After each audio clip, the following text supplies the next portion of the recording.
Leo, you've got a much better background than I do, so that is always, I like that. Very nice. It's probably because I spend so much Zoom time. So, so it does look like we're successful at streaming onto Facebook now. So welcome to our Facebook viewers. And I think, Chair, we could start whenever you feel ready to go. Okay, I'll call it to order. And Mike, I hope you can provide the flag. Oh, I can do it. I have one. Okay. Here we go. So Vesta, do you want to lead us in the Pledge of Allegiance? Absolutely. Okay. Sorry, so just give me one moment. Okay, pull up we the have to have flag. our flag. Okay. Oh, look. Mike's getting out of the way. All right. Okay.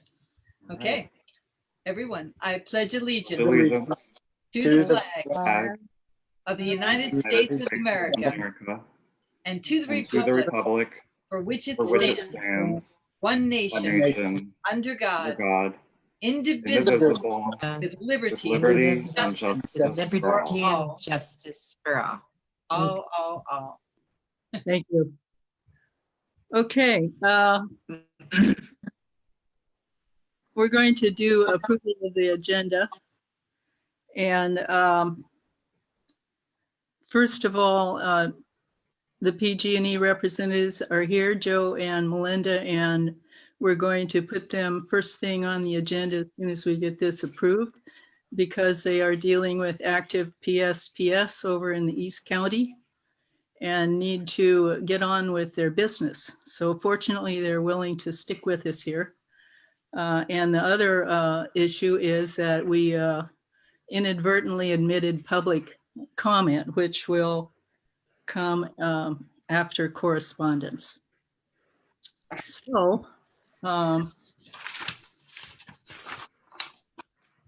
Joe is the general manager of the PG&E North Bay and Sonoma divisions and is going to discuss grid resilience and the backstory of smaller, smarter, shorter PSPS events in our area.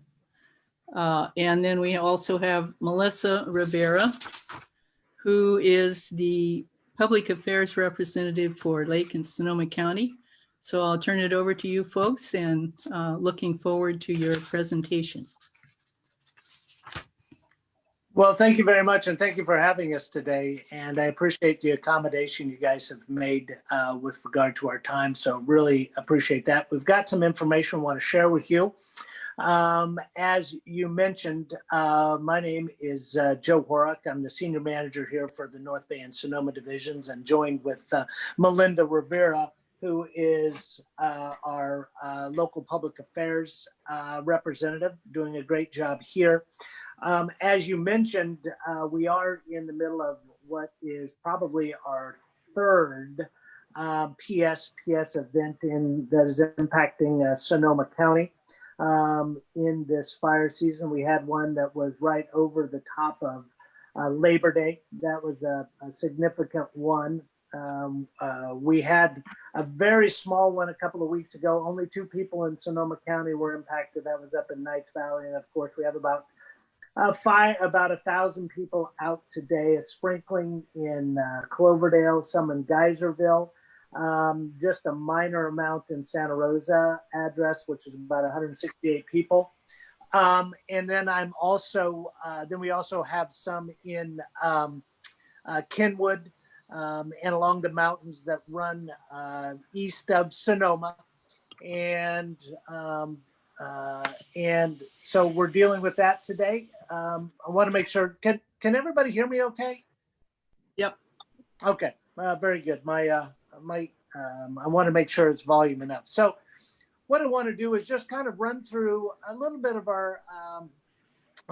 what we're doing today. It's actually in action as we go along, but it's a good update on what PG&E is doing, both with our wildfire plan, but also our PSPS, which is our public safety power shutoff program.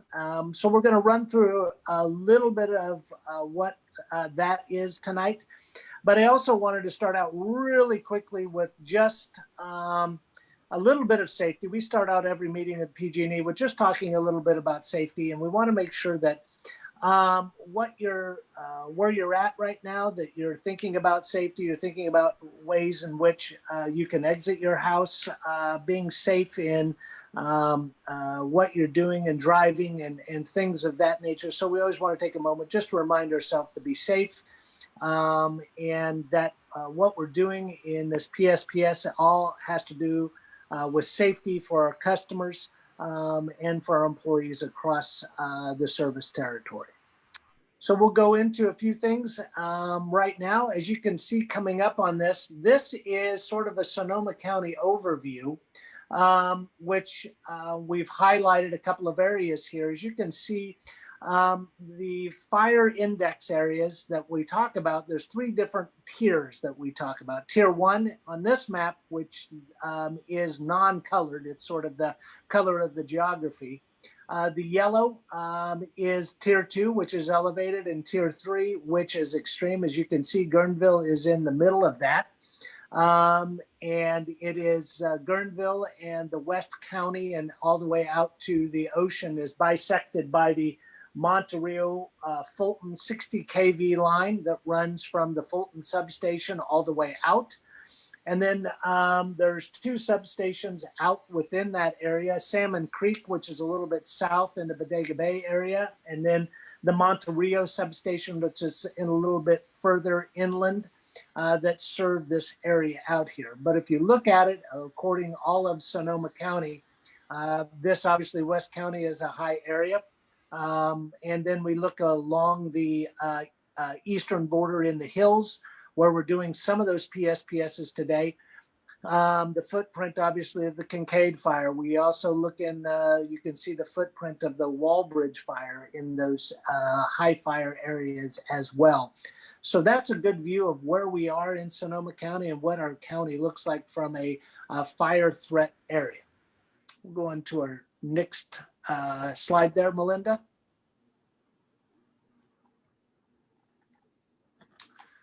So getting a little bit closer, Melinda will move these forward as she can. As you look at Guerneville, Vacation Beach, Monterey, Pocket Canyon, even in Forest Hill and Hacienda, those areas are all included in a tier 3 area. So even all the way out to Duncan's Mills, those hills there are obviously very oriented to fire and have our top tiers. We're lucky this year so far. I'm lucky in a sense of PSPS. We've seen what happens when lightning strikes in there, and we had the Walbridge fire, the Myers-Grade fire out on the coast. Still doing a lot of recovery from that. But you can see that's we have not had to do a PSPS thus far this year. So we'll knock on wood and maybe get some cooler temperatures in here, get a little rain in here, and make it through October without a PSPS. That gives you sort of an idea of where those towns sit within, and those areas sit within PG&E, within the fire tiered areas. We'll move on to the next slide. It's a little bit of the progress we've made here in Sonoma County of preparing for fires, preparing for looking at the information we get. Obviously, weather stations are very important with a lot of the microclimates we have here in Sonoma County. Last year we put in 31 stations. This year we're adding 10 more. A lot of high definition cameras. We're in the progress of adding to our 6 from last year that we put in. And you'll know a lot of system hardening that's going on. And we talk about system hardening, and we're doing that up in the Fitch Mountain and in the footprint of the Walbridge fire, and out on also the Myers-Grade fire where we're putting in covered wire, which we call it tree wire, which is insulated wire. In the past that had been bare wire. Now it's insulated wire. And we're also putting in hardened poles. which are partial fiberglass, which will resist fire and be a lot stronger in the wind and in a lot of other instances. So we're continuing to harden that, and that makes it a little bit more resistant to the winds and things that can cause those issues. Sectionalizing devices. We've installed 31 last year, 53 devices will go in this year. And a sectionalizing device is very simple. It helps us, if you're moving from a tier 1 to a tier 2, and maybe in the tier 1 you lost power last year, putting a sectionalizing device between tier 1 and tier 2 will help us sectionalize the grid, cut the grid down a little bit, if you will, and manage it a little bit so that we can keep more people on. We can make those PSPS events a lot smaller in a lot of ways. So we're continuing to add sectionalizing devices in Sonoma County, and we'll continue even into next year. We'll see more of those sectionalizing devices in, so we can really focus in on where we have to do those PSPSs in the future without taking out a large swaths of customers. Enhanced veg management, a lot of tree work being done. This is particularly obviously an issue in the West County. A lot of trees around our lines and around our infrastructure, whether it's pruning them or removing them. We're in Sonoma County. We're doing 214 miles. We're done last year. We're up to 74 miles this year. And we continue to make progress. We'll make progress against that next year. We'll move on to the next. I'll just touch on these. All of the dots you see on there are weather stations. So whether they're owned by us or whether we're using some weather stations that are from other facilities, as you can see, those weather stations are really dotting the landscape. We're wanting to get a weather station every 20 miles or less in some of these areas. So we really get an idea of where the weather is coming in. And you can see them. Looks a little bit like Sonoma County's got a little bit of the measles. We'll be continuing to add to those as we move forward. We'll go on to the next slide. This is the cameras that we have, and you can go on pgne.com/weather or alertwildfire.org and get those cameras and get pictures of them. You can. They will help you move around. When we were dealing with the glass fire and how it was moving across Sugarloaf and Howell Mountain and those areas, I'm not Howell Mountain, but Hood Mountain, you would able to look in those cameras and be able to see that particular fire, and it helps people track where that's going on. So those cameras will continue to be installed as we're moving forward. We talked about sectionalizing devices. We talked about areas where we're putting in stronger poles, where they're going in. We're doing a lot of it up in the footprint of the Walbridge fire. We'll see more out in West County over the course of the next year as we start to strengthen those lines and make them more stronger and more resistant going forward throughout this year into next year and the years to come. I touched on sectionalizing devices. This is a fairly good graphic when you look at it about how we sectionalize devices and what we see putting in. It helps us really focus where we have to do these PSPSs rather than doing large swaths of customers. The sectionalizing devices really help us focus in on what we're doing so that we can make them, as they say, are shorter, smarter, and smaller. This is a good place. This is a good graphic to look at as we put 53 in this year, and we'll be putting more in as we go forward into the coming years, just to continue to let us manage the grid more effectively in these issues. We talked about veg management. We talked about a lot of that beyond just our regular vegetation management. We are looking at how we continue to cut more around those and remove more vegetation above the conductor and around the conductor so that branches aren't falling into those areas and creating problems. This is a good graphic of what we're looking at. That is going to be a continual issue as we move forward here in Sonoma County or West County. Obviously, trees are important. We want to make sure we're sensitive to those. We also want to do it as best we can, but also to keep our lines from creating any problems and high winds and being a cause of any fire moving forward. This usually goes hand in glove with our hardening. So at the same time, we're removing some of that vegetation. We're also reconductoring, putting stronger wire in, putting covered wire in that will obviously help us manage any kind of risk we have there. I'm not going to do a grid flyover. We probably want to, as I said, right down the heart of the south of Guerneville comes our transmission lines, a 60 kV line that comes out of the Fulton substation, and then it branches out by Duncan's Mill, with some of it going south to Bodega and Salmon Creek and sort of dead ends at the Salmon Creek substation. Then part of it goes north up to Fort Ross, where there is a substation out there. The Monterrio substation is right in the heart of Tier 3.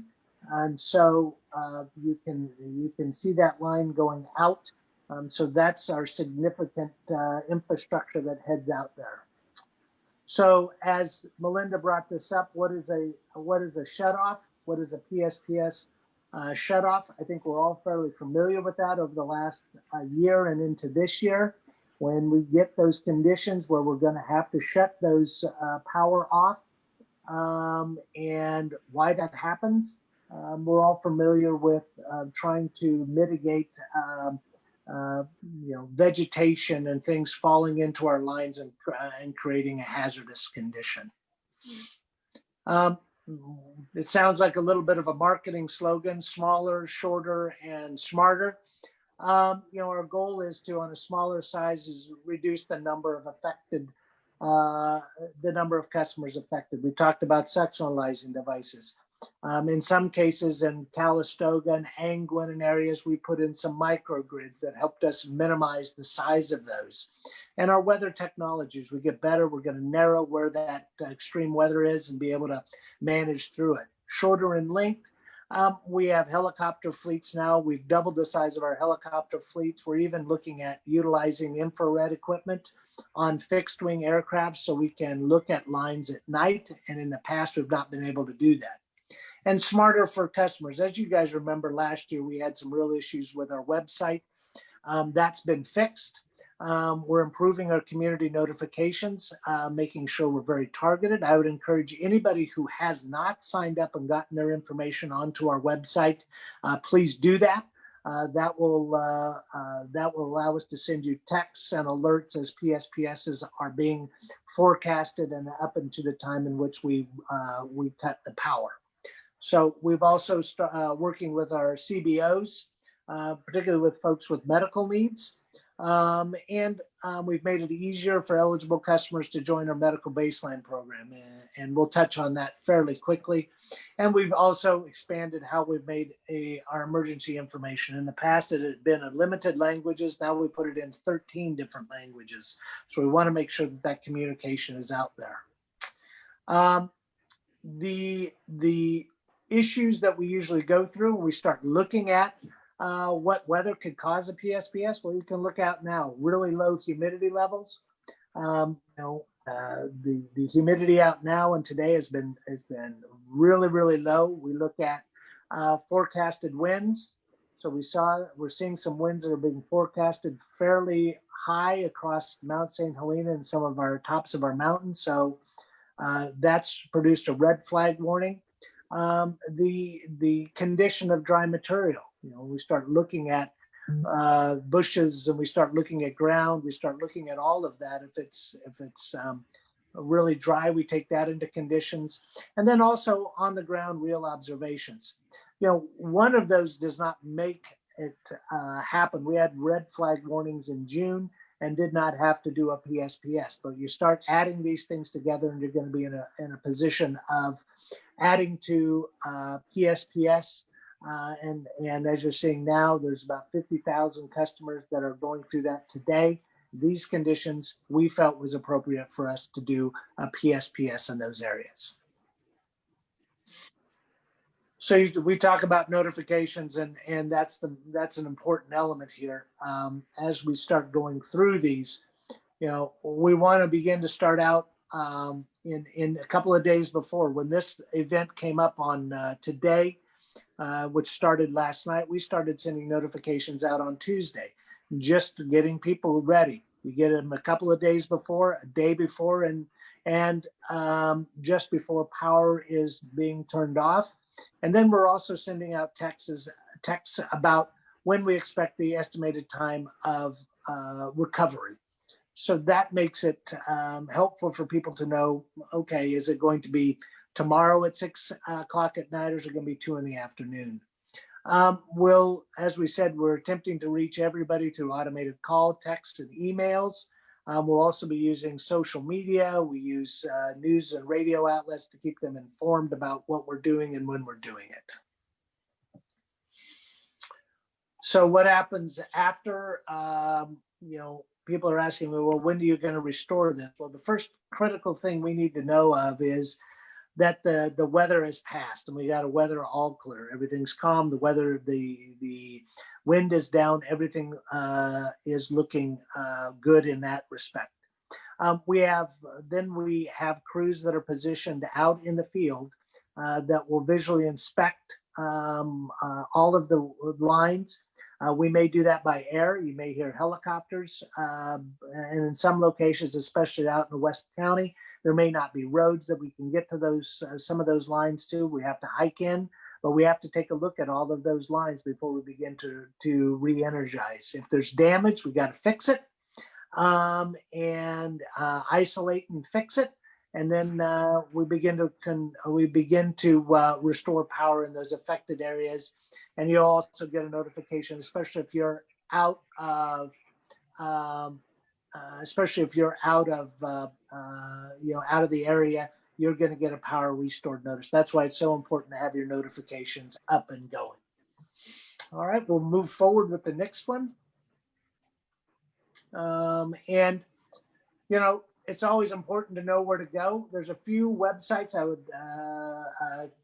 that I would go to, pgne.com/PSPS updates. You can see the active PSPS event today. If you go there, you can and you can also sign up for you can get your information in there. I really encourage you to do that. You can look at weather. There is some information on backup power.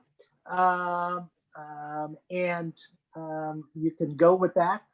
And then preparing for outages. So there's some good websites out there, some good pieces of information I would encourage people to go and take a look at, especially I find the weather one and the PSPS updates one. One of the things about the weather, on the weather one, you're going to look at the same weather that we're looking at. There's the same conditions, the same sort of things that we're looking at as we go into this. So it's a good place to get a 7-day look ahead on what we're doing and what we're seeing out there too as well. So this has been a quick run through.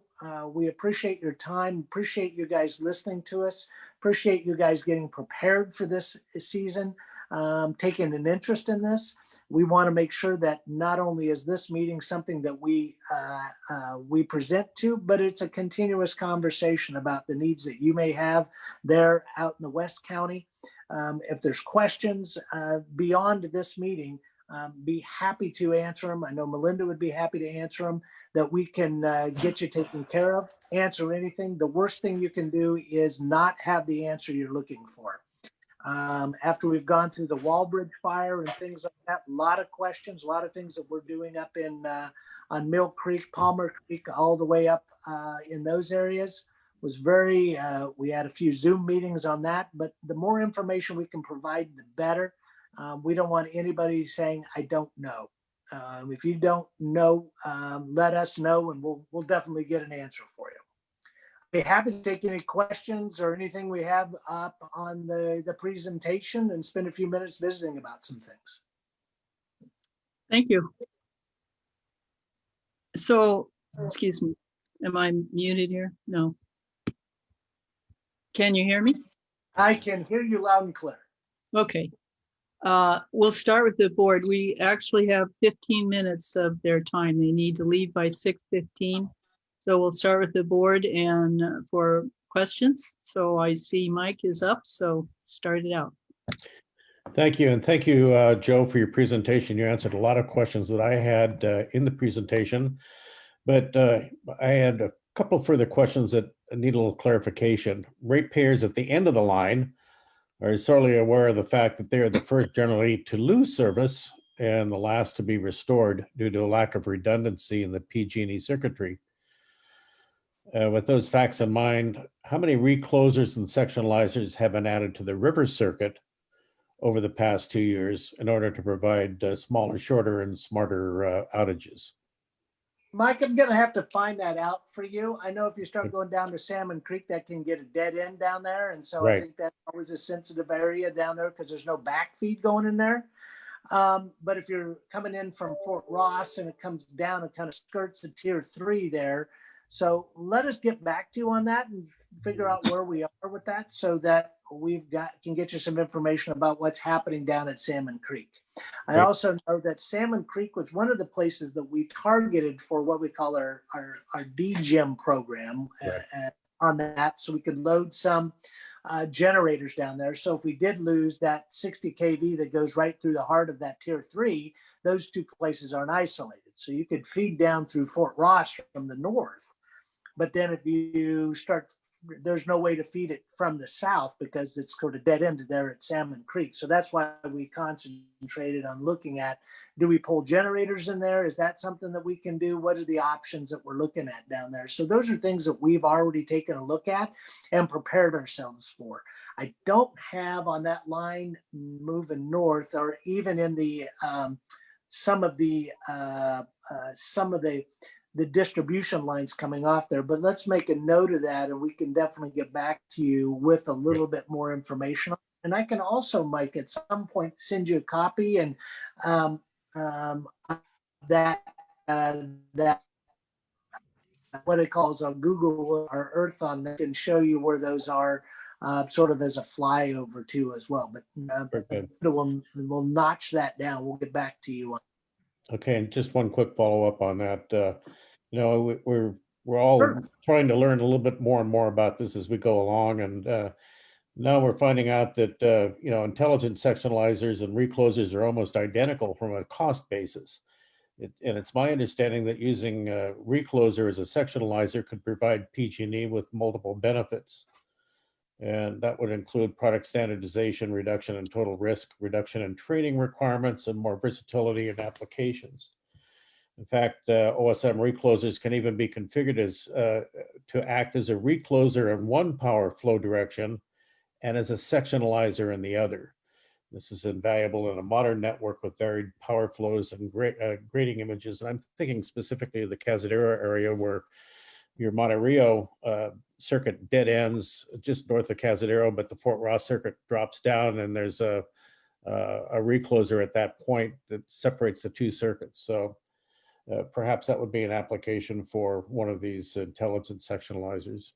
I think that's, one of the things that we're looking at, that one of the things we have to look at that recloser right there where those two split. Yep. Is that's in a tier 3. So we're going to have to look at that and see, okay, if we can, and that drops south into a tier 3 across heading south, as you come through Jenner and you kind of dance in a tier 2 a little bit, but most of it's tier 1. Yeah. And then you hit tier 3 and head south, kind of skirting it as you go across the river and follow some things down, and then along one.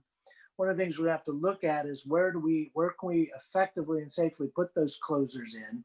How much can we isolate from there? And one of the things that we're doing, and I'll be doing it with our superintendent after this year, is taking a look at in November, looking at all of those options. Where's the most effective place to do that? And honestly, if we have not had, how do we look at it in two ways? Let's look at it in PSPS, but then let's look at it in storm and managing the grid.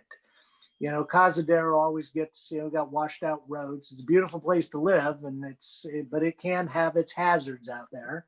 And so how does that help us with restoration when it comes to a storm or a flood or Right. things like that out there?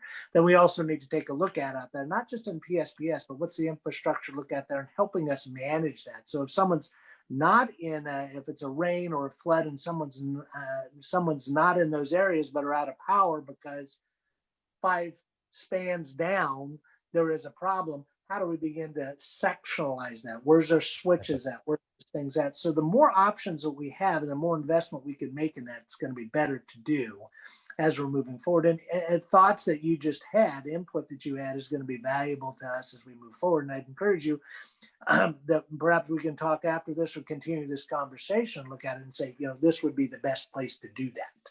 And this Very would be good, the Thank you. Appreciate it. That's all. Those are the questions I Thank- have. Thank you very much. Any other council members? Hi, I mean, we all know that weather has a direct link to both the risk of fire and how PG&E reacts to it. And when I looked at the map of the weather stations that you have, it seems the one that impacts a lot of the communities that are represented here on the Lower Russian River MAC is that there is one station at Sweetwater Springs, and it doesn't seem as like densely populated in terms of weather stations around here. And we have very diverse topography from, vineyards to mountains to canyons to the river and other things. And I'm wondering how that like less dense population of weather cameras specifically out to the Lower Russian River both impacts the risk to the population in terms of what might happen and how PG&E responds to that risk and PSPS as well.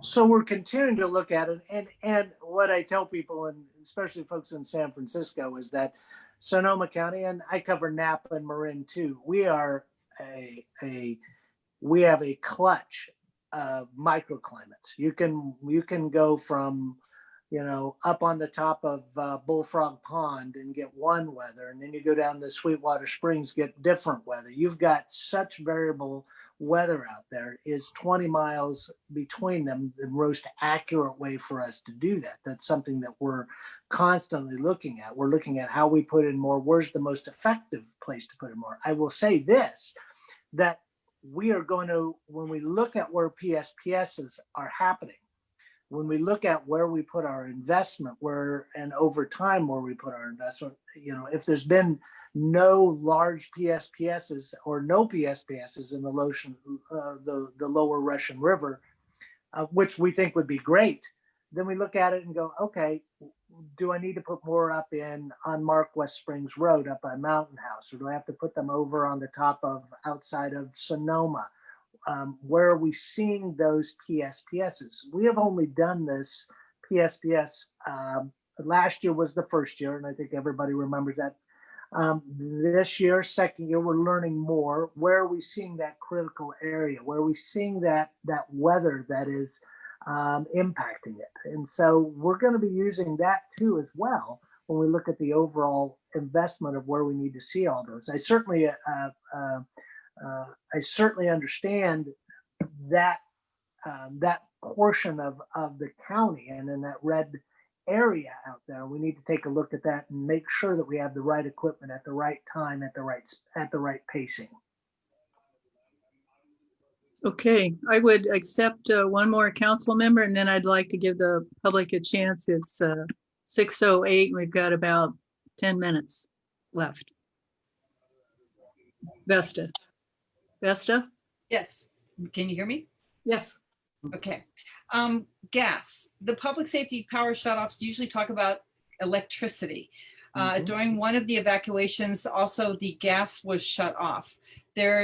People are confused as to whether they should shut their own gas off when they leave for evacuation because of the complexities of turning it back on. But the fire departments ask us to turn our gas off at the meter. Is there any policy around when the electrical power goes off? Does the gas go off as well? Or if we have to leave, should we or should we not turn our gas off at our house at the meter? So a couple of things, and we went through this with the glass fire. And when the glass fire, and that may be what you're referring to, and we had it last year with the Kincaid fire. Yes. Where the Kincaid fire, we pulled about 25,000 people out of that. That was because of the fire. We turned off the gas at our stations because we were concerned that those stations would be overrun with fire and that would create a hazardous situation. So we turned off the gas. We also turned off the gas in Oakmont and in Deer Park and Angwin at the behest of CAL FIRE. In a PSPS, in a PSPS event, gas is not impacted. Only when we're seeing those fires come in, CAL FIRE is asking us to turn off that gas. We're going to follow their safety protocols when it comes to that. So in a normal PSPS, it does not impact gas. And so you don't have to worry about that as far as that goes.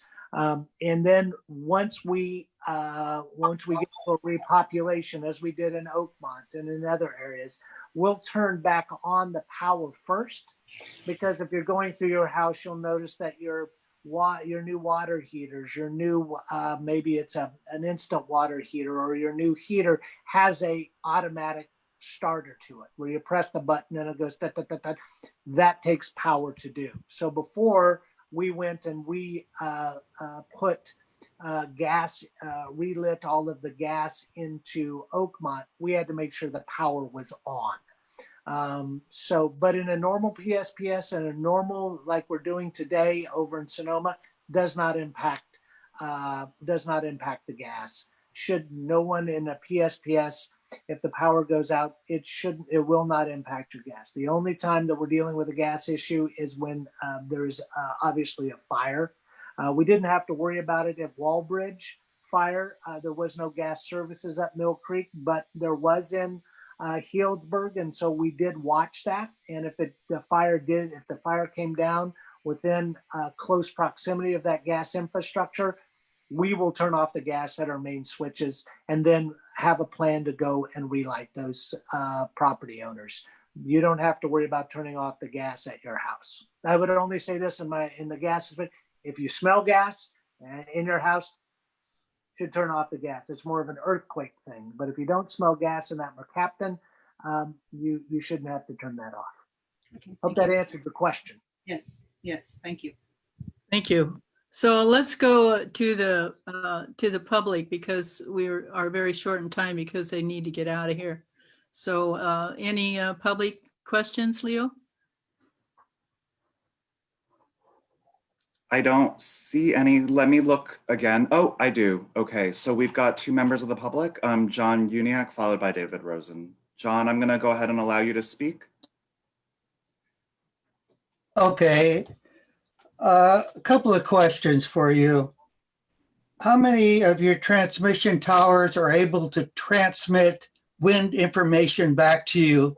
You post all this wind information at the top of mountains where you have no lines, but how many actual towers are transmitting actual wind information to you? I don't have that information with me, but I'd be happy to find it out and get it back to this. Do any have it? Does any have- I'd have to, I would only be guessing at this point, so I want to be sure before I got back to you. One more question. The humidity's been high out in the West County. This, it's 40% right now. It's been up there. It hasn't been down to single digits. The wind hasn't been blowing. We had a major fire that burnt most of the north area. Why are we in such a big red area? You did all the transmission lines. The last 2 years, we had multiple power failures because of transmission line upgrades. We should be at the top of the line for infrastructure.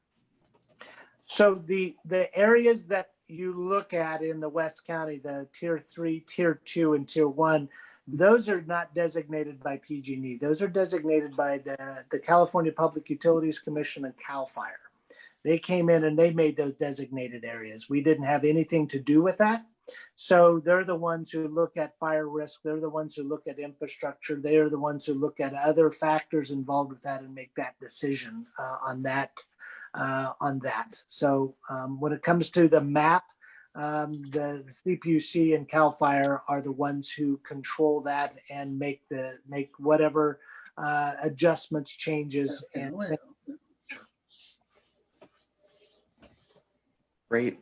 Thank you very much. Let's go to David Rosen next.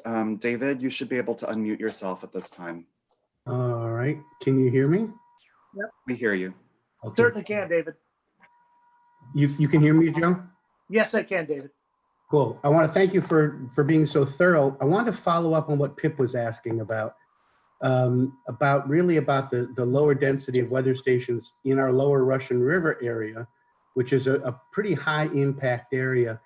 And your response was a little more generalized. And I'm wondering if there is a specific plan in place for locating another weather station much more centralized for perhaps the Guerneville, lower Russian River area, the Rio Negro area, this spot that seemed to not have much coverage. So we do have a high density of weather stations out in West County. However, if, as this organization comes together, and if you guys want to request, and I can definitely bring it forward, the lower river MAC wants to take a position and say, we would like an additional, or PG&E to really consider an additional weather station in the lower Russian River, where would that be?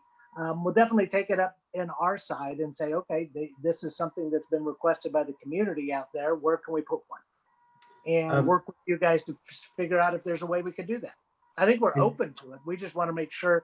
When I was visiting about the where our weather stations are and things of that nature, we do have a high density out there. But if there's areas that you see as a gap from the community, weather stations, putting one in, and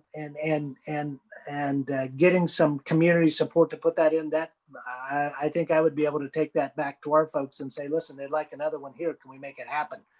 All right. Let's talk about it and see if that's something we can work on together. Just curious, in maybe a short sentence or two, what's involved in putting together a new weather station? It's not. I've never put one in, so I don't know I would probably be writing checks I couldn't cash when it came to weather stations. So, we'd have to find a piece of land to get on to put it in. Whether it's geographically giving us information that's important and significant to us tracking PSPS events. And then it's just a bit of technology, and it has to be in a place where we could read it electronically and be able to tap into it over the course of a year. Okay, thank you. Okay, thank you very much. I think it's time for you folks to go. It's 6:17. You need to get out of here. So So let me do this for you. I know Melinda has all of my contact information, and I'm sure she shared it with you, but I'm happy to give it to you again. If anybody has any questions, sometimes the best way is to email me, which is joe.horak, HORAK, @pge.com. Shoot me a note. More conversation we have about this, the more communities are engaged with this sort of thing and working with us together on this, the better it's going to be. So I thank you for your interest and thank you for your time and allowing us to come in on your agenda, and thank you for making the accommodations for us. Well, thank you very much for coming, and we really appreciate your time, given the circumstances. Is very special to us. So thank you very much. You bet. No problem at all. Thank you. Okay, we'll move on. and get back to our agenda, which statement of conflict of interest. This is the time for the chair, vice chair, and council members to indicate any statements of conflict of interest for any item on the list on the agenda. So is there anyone who has a conflict of interest? Okay. Correspondence. We have a letter from Jeanette, it's Jeanette, it's the clerk. I'm not sure that I got the first and the second on the approval of the agenda, You're absolutely right. the original. Okay, thank you. Okay, so can we entertain a motion to move forward with our regular agenda here? I so move. Second, Okay, who made the motion? Mike Nichols. Okay, and second? Pet, Vesta. Okay, so all in favor, raise your hand. Okay, no, I don't see any no's, so that passed. Does that fulfill our obligation, Nance? Okay. Get the signal. Okay, so correspondence. We have a letter from Colin Bapty, I believe it's pronounced, a member of the Guerneville Forest Coalition, regarding the county's responsibility in a failing culvert on Neely Road, as well as county action to ensure adequacy of Neely Road and Mays Canyon Road to handle more than 80 logging truck trips related to the Silver Estates timber harvest plan. It's a quite lengthy letter, and it's in the packet and would be informative to read. So now we will come to public comment. Are there, this is the time set aside to receive comment from the public regarding matters of general interest not on the agenda, but related to the River Mac business.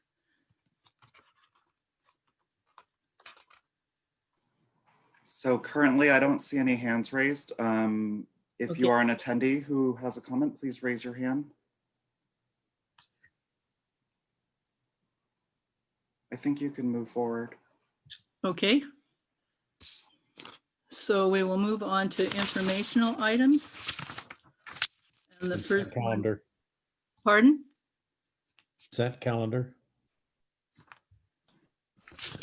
Approval of the September minutes, Chair Gilman. I'm sorry. Okay, so do we have a motion to I so move. Mike Nichols. a second? Yep, seconded. So are there any comments? All in favor? Raise your hand. Any, no one opposed? Okay, thank you very much. So we'll move on to informational items. So the chair's comments come first. I do much better reading my statements, so I have prepared a statement here.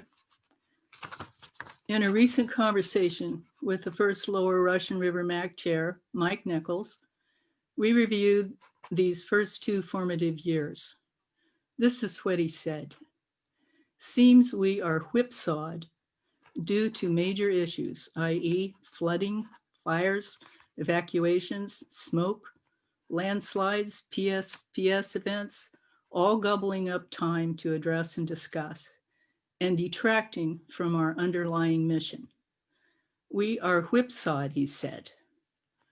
This is where we are and have been since the major flood the day after our first meeting.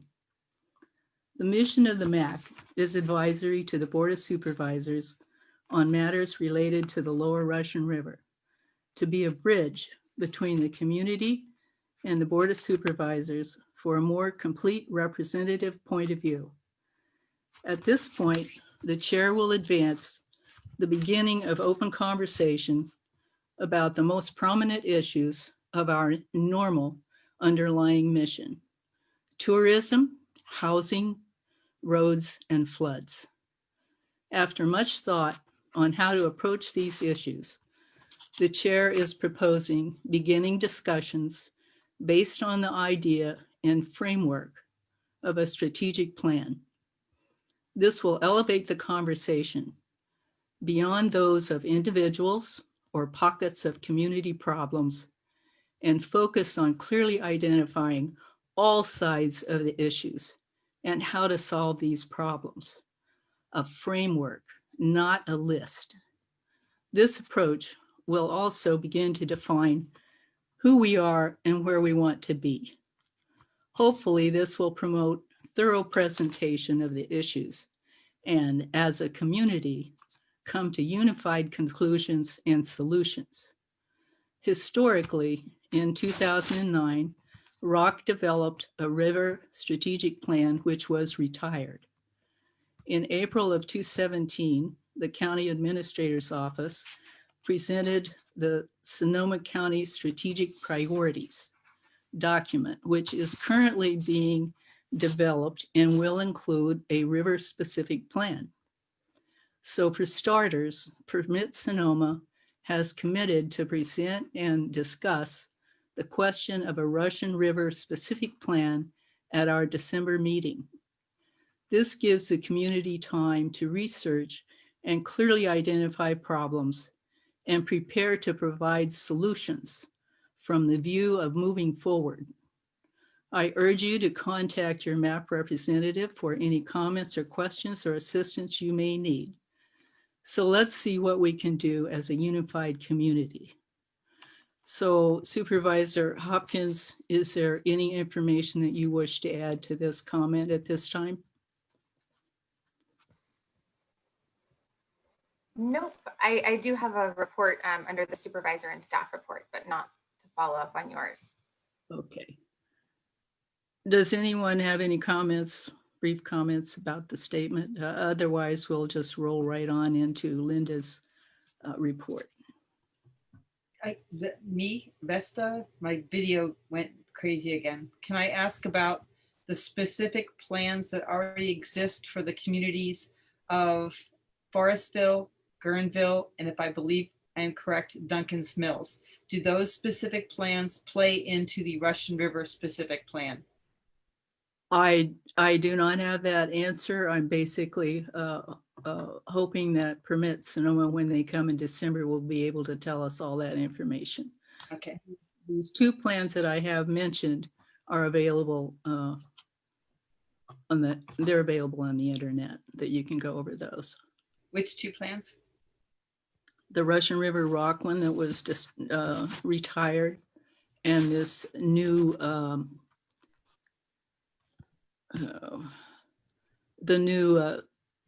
plan that the specific priorities, I believe they call it. Okay. Those are available. And they're on Permit Sonoma. Okay. Yes. Yeah, Leo.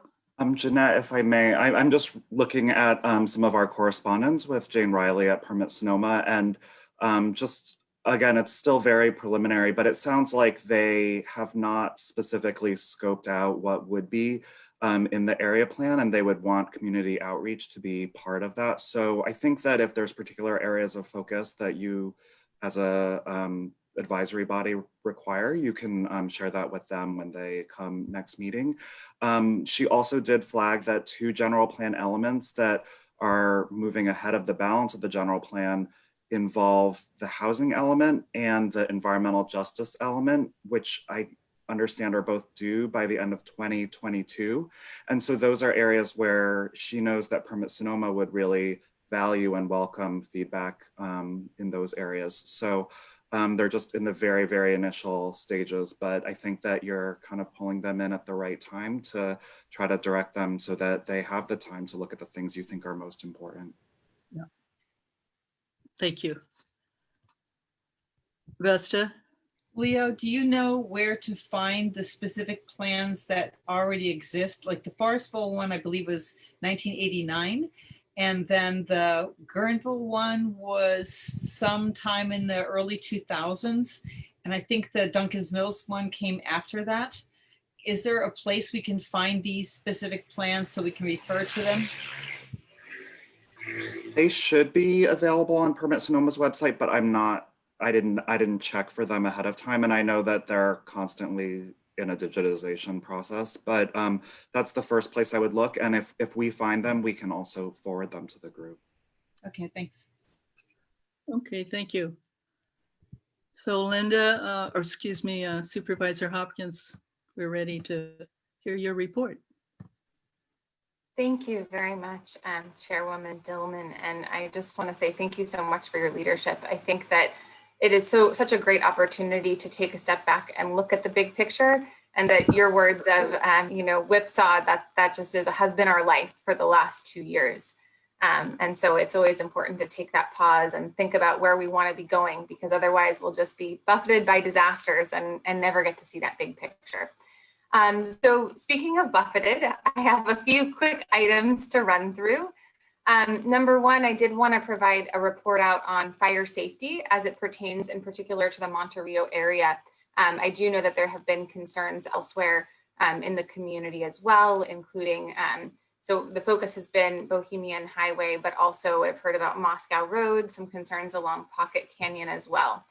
So I want everyone to know that we convened a leadership meeting on Monday with the Sonoma County Sheriff's Office, the District Attorney's Office. We had our Community Development Commission, our social services providers, as well as myself, a property owner that was impacted, an attorney, and Councilwoman Strecker as well attended.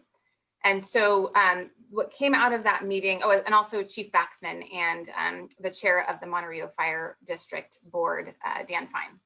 So what came out of that meeting was that we are absolutely at the county level going to prioritize the concerns surrounding fires and the homeless encampments in the lower Russian River area.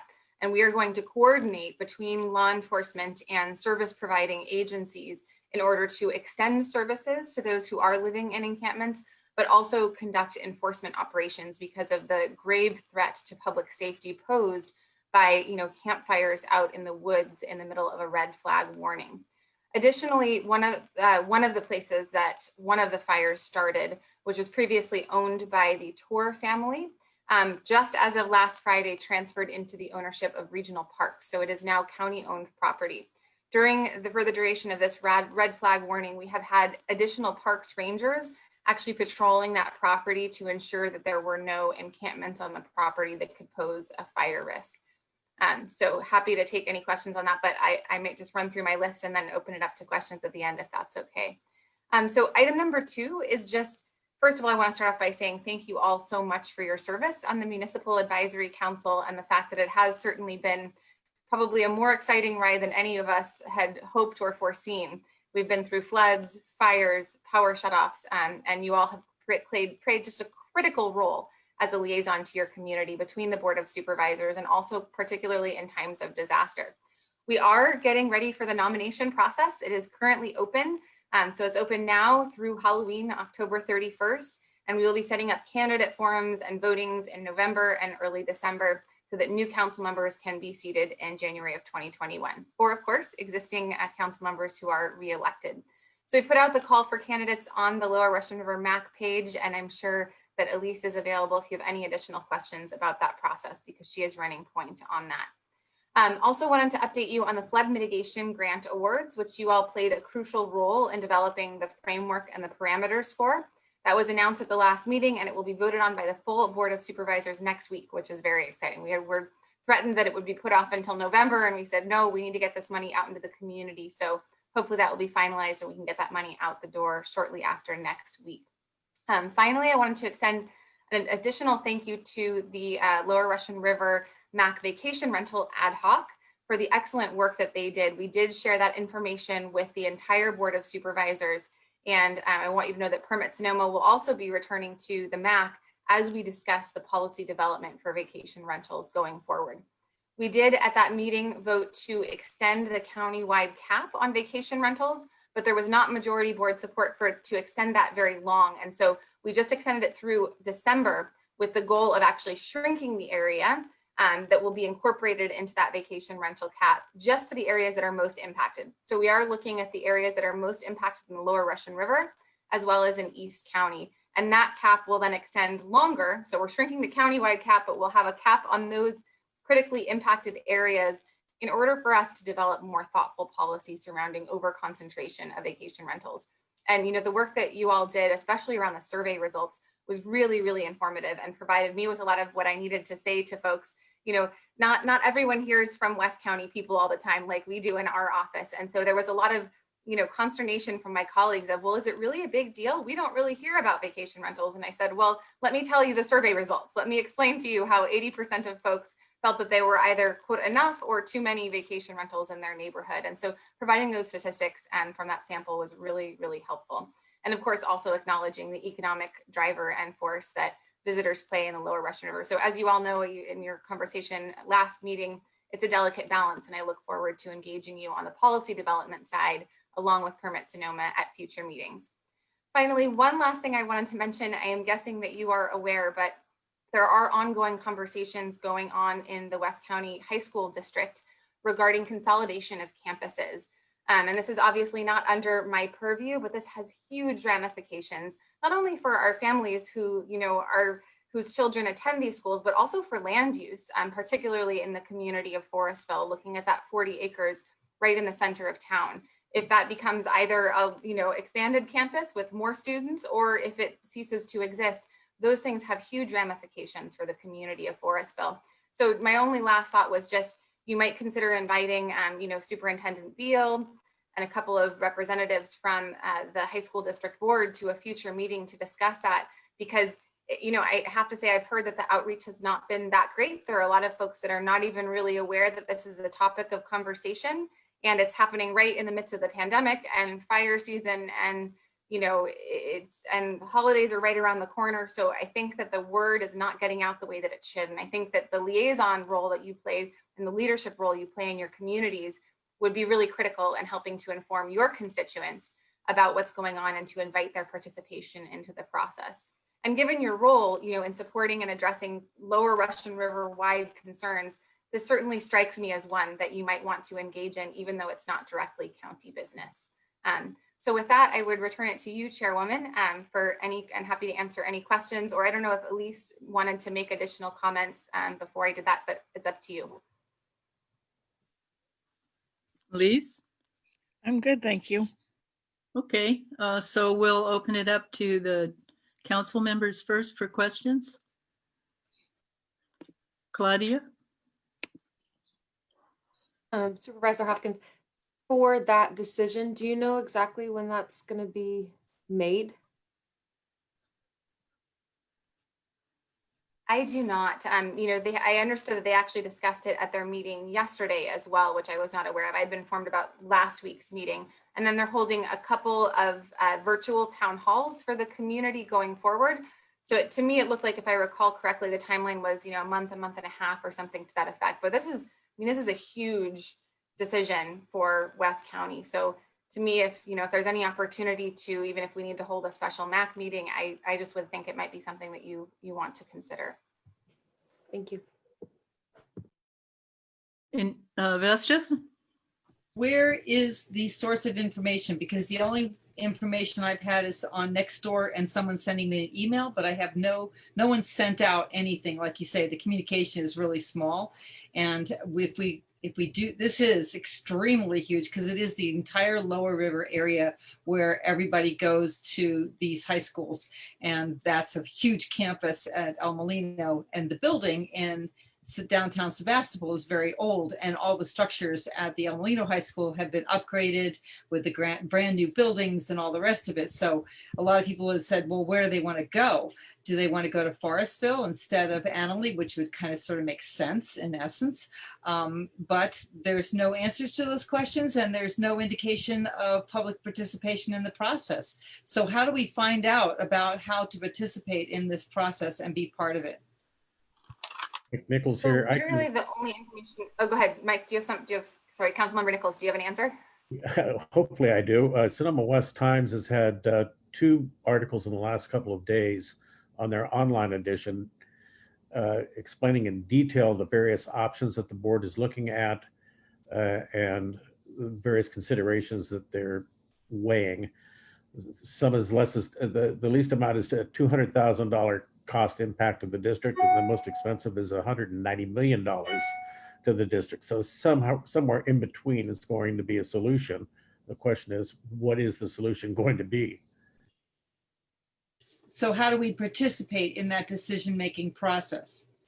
There will be online meetings they've announced the dates, I believe, and that was in the West County, the West Sonoma Times article this morning. So it's the high school district website that, or Facebook page that would have that information? I did not see it there. I just saw the article on the West Sonoma Times website. Okay, so the big deal for us is how do we participate? And that's the piece of information we'd want. Correct. So one thing that we could possibly do to facilitate is just maybe at least we can flag to share the dates and times to our social media and send it out via our email newsletter. Because the only way that I found out any information about this was I received a direct email from Tony Beal, and then I listened to the 3-hour meeting, which had kind of an interesting structure. You could only ask questions through the Q&A function. You couldn't actually make a comment on the item, and it was a 3-hour, very lengthy meeting with, broken into little chunks about the development. So I hope that they're working on a more succinct package, and it would be great if they had some information just online about the proposals and the costs. But at least we can try to get the information about the meeting shared with all of you.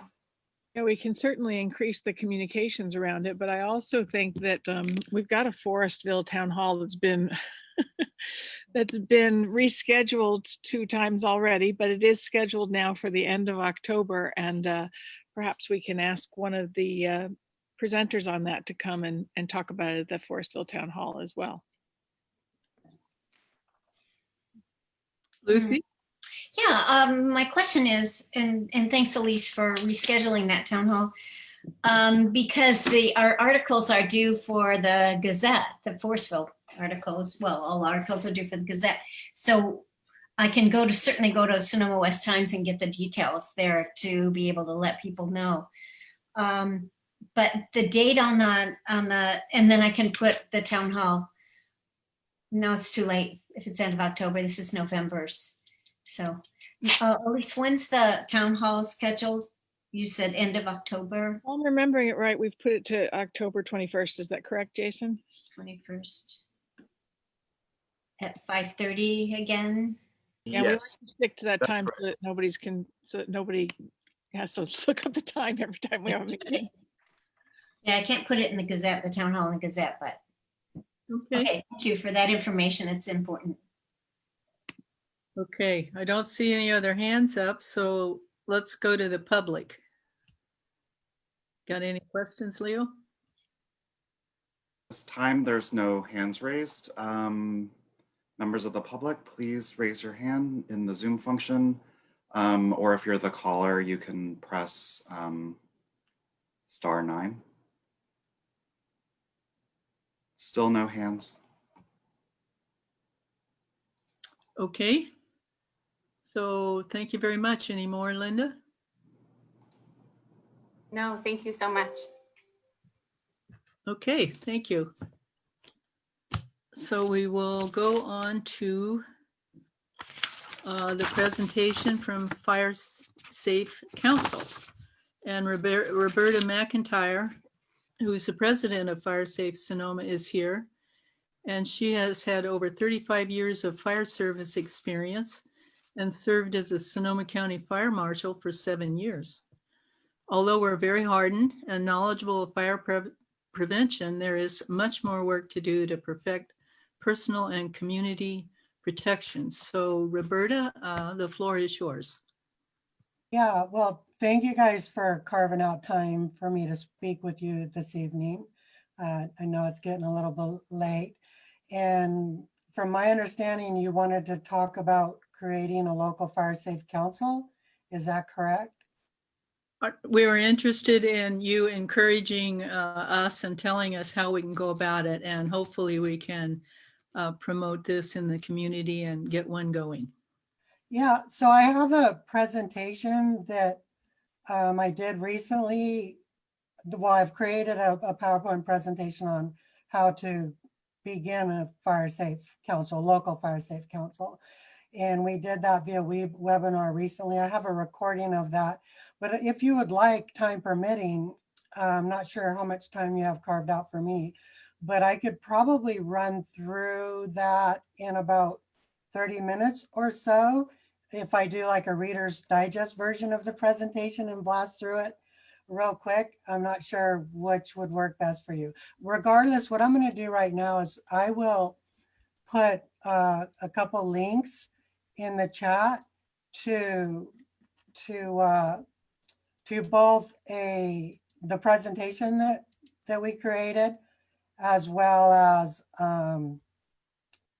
let's see, did both of them go in there? Yeah, they both went in there, as well as the recording of our last presentation. So it's kind of up to you guys. I can kind of talk about it, answer some Q&A, or I can blast through the presentation real quick. I'm not sure what format you prefer. I would suggest taking the time and going through your program, unless there's some opposition from the board. I think we can fit that in with no problem. Okay, well, that works for me. If there's no one opposed to that, then I will, not sure if I have the ability to screen share on my end or not. I will attempt to do that. And if that's the case, then we are good to go. Let me go through the technology here real quick. Okay, oops, shoot. Forgot I have to do one thing here. Change the way this is set up. Set up slideshow. Browse by an individual. Okay. And okay. So now we're there, and I will make this go like that. And I'm going to try to share screen. I'm hoping I have permissions. I do. You should have the permission. It should be available to all panelists. All right. Thank you, Leo. You're welcome. Oh, Okay. It looks like it's starting. Yep. Okay. So I'm just going to go through this really quickly. And then if you would like a more formal version of this to a specific group, be more than happy to do that. I'm also going to change my camera so I'm looking at you guys instead of off to the side. Okay.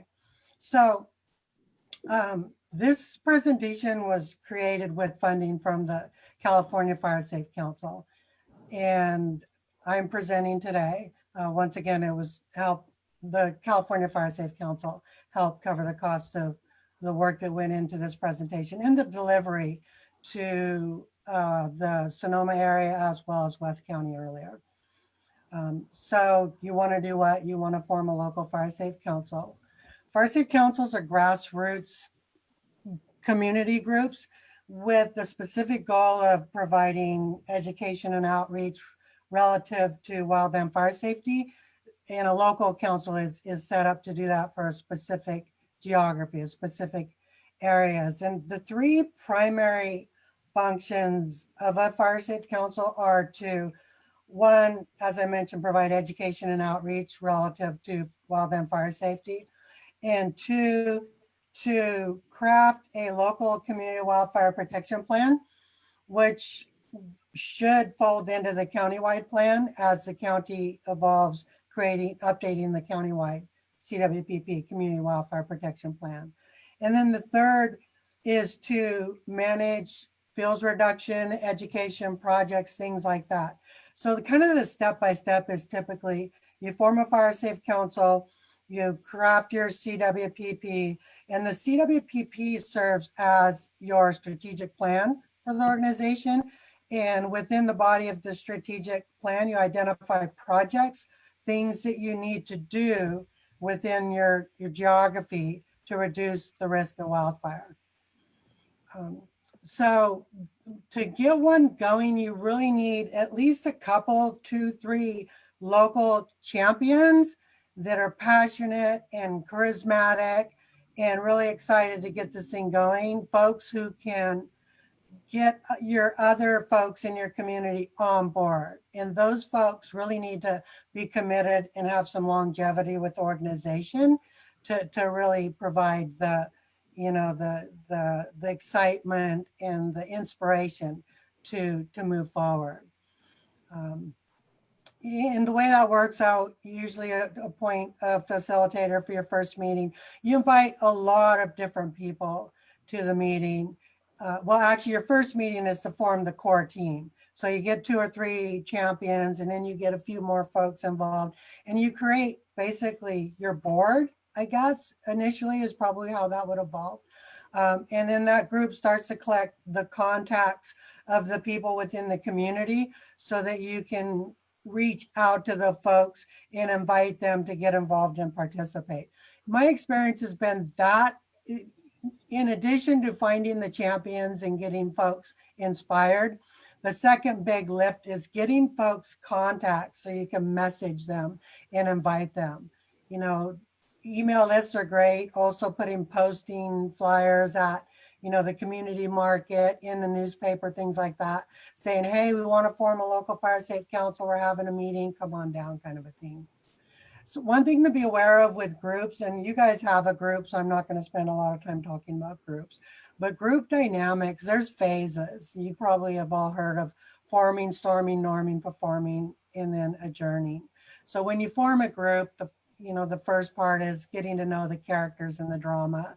And then storming is seeing who's got strengths, etc., what people's characters are. And then the norming part is learning where everybody's strengths are and people migrating into the roles that they are best at based on their expertise and skill sets. And then the performing is when you put all that together and use those skill sets and the energy and the, all of that to move forward to create the final effort. So then you have your first major meeting. The first meeting, depending on how you want to craft your organization, regardless of what type of entity you create in terms of a fire safe council, remember it's always that it's a business. And over time, you're going to be dealing with money, things like that. It's good to establish a formal board of directors. Definitely you want to choose a name. Folks typically use like the such and such fire safe council or fire safe such and such. A way to illustrate that is California has the California Fire Safe Council that serves the entire state. And then with Sonoma County, we have Fire Safe Sonoma. So we're the county-wide Fire Safe Council. And just so you all know, our mission as a county-wide Fire Safe Council is to serve the county as a whole. We don't, we don't favor any specific project or area. We're here to help other local community groups get work done at the local level. There's a handful of local fire safe councils in the county now, and it seems like there are more and more that want to form, like yourselves, if you're thinking about forming one. We just crafted 2 over the last year, one in Sonoma Valley area. They're called the Grove Street Fire Safe Council. And then now we have Fire Safe Occidental. Those 2 have formed in the last year or so. You want to develop a mission statement. And once again, remember it's a business. So with that said, you want to craft a business plan. So you want to, set up your overall objectives, come up with a budget. How much is it going to cost? You're certainly going to have some operational costs. You're going to have, probably costs for postage, costs for phone, if you have a separate phone line, costs for email, domain names, if you have your email, you have a website to have that built. If you don't have an expert within your group to do that, there's costs involved with almost everything you do. So you want to identify those costs in your business plan, have a budget. And once again, think of individual skill sets. Find people who have skills. Like I just mentioned, if you have somebody that's connected to the effort who's good at crafting websites and knows how to use WordPress or Wix or any of those, bring them on.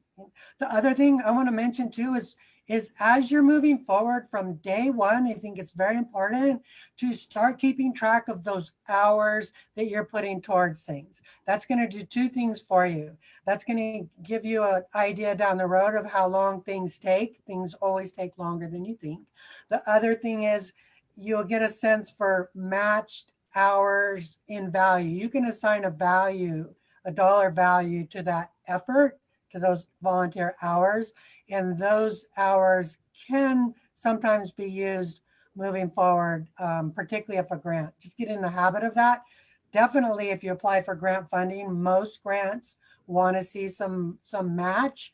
And a lot of times your labor commitment, your volunteer hours can be used as match.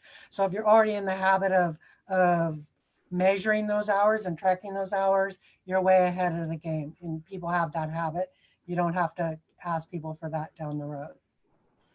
Okay, and then you want to recruit members that have influence in the community and in government to help you move your mission forward. And if those folks, you know, we call them stakeholders, if they have some, you know, some, some input into it, they'll get value out of it too. So some examples of those groups you want to engage with are the utility company, like you did tonight, environmental groups, fish and wildlife, landscapers are important because you're likely going to be doing some fuels reduction projects or managing them. HOAs, homeowner associations, definitely your government folks, like your local, you know, council, if you're in a city or incorporated area, your local council member, in your case, your local supervisor, Supervisor Hopkins, those kind of entities or those kinds of representatives you want to have in the group, and recruit some of those to be on your board if you can. Certainly invite them to your meetings regularly. You know, a way to break the ice sometimes is ask each member to bring an idea for a fire safe project to explore, and keep them engaged. You know, even if they're not participating, keep them abreast of what's going on. And then as an organization, it's important to be engaged in community events. It's a little difficult to do that now, but out in your area, you know, there's the Guerneville rock and roll thing they do or did down at the plaza in Guerneville. There's the old time barbecue, car shows, things like that. You want to have a booth there, get engaged out there, show people that you're there, and, you know, it's an opportunity to share with folks what you're doing for their community. Also, just so you know, in that link I shared, there is, let's see, let me do this. There is a link to this presentation, and within the presentation, wherever you read, that's a link in the PDF slides that I sent as a link. So if you open up that PDF presentation via the link I sent, when you open that up and go through it, you'll see this presentation, but everywhere in the body of that document where you see a red or particularly red with underline, that means there's a link there to more information, because there's so much to cover. I can't cover it all in one place. So once again, remember, it's a business. So whether you're forming as an association, a corporation, a nonprofit tax exempt corporation, there are certain things you need to do relative to that. There's legal criteria. So you want to stay on top of all that, especially if you form as a nonprofit, then, you know, there's a lot that you have to do there. As a MAC, are you guys formed as a nonprofit entity, or how does that, what's your structure? I'm curious. Anybody? Leo, maybe, can you share? We're an advisory council, so we don't have any, and that was approved by the Board of Supervisors. Okay, so it's, yeah, that makes sense. Yeah. So I won't spend a lot of time, you know, going through the business end of it, but one thing I learned the hard way when you're evolving as an organization, and I definitely want to share this with you because it was an awful experience, and I don't want anybody to have to go through this. A few months ago, we were going to submit for some FEMA funding through a FEMA grant, and I discovered that over the life of Fire Safe Sonoma, we're over 20 years old, our information was not exactly the same in different areas. So for example, the way our information was set up at the IRS was different than it was with FEMA, different how it was with SAM.gov, and that's a entity that moves money around for grants at the federal level. With a couple other governmental entities, our information was not all the same. So I was actually appointed a handler to go through and help me repair all that to make sure all of our information is the same. I'll give you an example. The IRS had us as Fire Safe Sonoma, and someplace else we were Fire Safe Sonoma Inc. And that doesn't work. Even something as simple as that does not work. Has to be identically the same everywhere. So as you evolve and start getting connected with other entities, get in the habit of making sure that your information is the same across the board. Otherwise, oh my gosh, it's terrible. We missed the opportunity this last season to apply for a grant because we had to repair that. It's not necessary to be tax exempt if you guys do form a local fire safe council. Oftentimes grants like to or require you to be a nonprofit to get funding. If that happens, we can certainly be a fiscal agent or a fiscal sponsor. We've done that in other parts of the county for other entities. And we also work with other entities that are not technically fire safe councils. We work with Coke groups. We worked with the Oakmont HOA. We were set up to be a fiscal sponsor for them with a grant they were applying for. So if you need a fiscal sponsor, we can serve that role for you. Fire Safe Sonoma can do that for you. Keep good books. I'll just leave that at that. You know, once again, tax exempt not, that's up to you as an organization. But, you know, if you need to go through a tax exempt organization, you're welcome to go through Fire Safe Sonoma. We will negotiate with a person asking us to be a fiscal sponsor. We will negotiate a percentage of the grant amount for a fee. So because there is some work we have to do, paperwork, bookkeeping, a little bit of oversight, etc. So we want to make sure that we get covered for that. We did a fiscal sponsorship for a group out of Larkfield, and our original percentage was 5. And when I talked to the treasurer at one point, he's like, you know, I don't feel good charging them, you know, the 5%. It was several $1,000s. He's like, you know, we didn't put that much into it. And I'm like, well, how much work did you put into it? You know, he's like, about $2,000 worth. I go, well, tell him $2,000 again, make it fair. You know, so we negotiated that down with them after the fact. We're not here to rip anybody off. Insurance, you may need to get insurance at some point. We are fortunate as the Countywide Fire Safe Council, we have the benefit of having our insurance covered through the county. I'm not sure how many more years we'll be able to do that, but thank you, Supervisor Hopkins, if you're still on board, and the rest of the county administration for helping us out with that. I'm working with Grove Street a little bit. They're exploring ways to get insurance individually. And if the need arises, we, Fire Safe Sonoma, are interested in helping, if enough folks need it, helping to see if we can negotiate a group rate for insurance coverage for several fire safe councils throughout the county that get established. You know, so haven't heard a lot about a lot of need for that right now, but I got a feeling it's going to come up down the road. We do a lot of work with folks as subcontractors, mostly. In fact, we just brought on a Civic Spark fellow to help us out with a lot of stuff. And the way we navigated that is the Civic Spark fellow is an employee of the Goldridge Resource Conservation, and we're paying for her work for us as a contractor through the Goldridge RCD. That's how we're doing that. And in doing that, we've escaped workers' compensation and insurance related to that. But at some point, we expect to bring on somebody permanent full-time and go down that path. So getting the work done, as I mentioned, contract labor is a way to do work. In kind, I mentioned tracking your in-kind hours, volunteer work. Most of your work in the beginning is going to be volunteer work by your board and folks in the community helping you out. Marketing is key. At a minimum, I would suggest you create a Facebook page and start doing stuff there. The next step, would be to craft a website, keep it current, as best you can.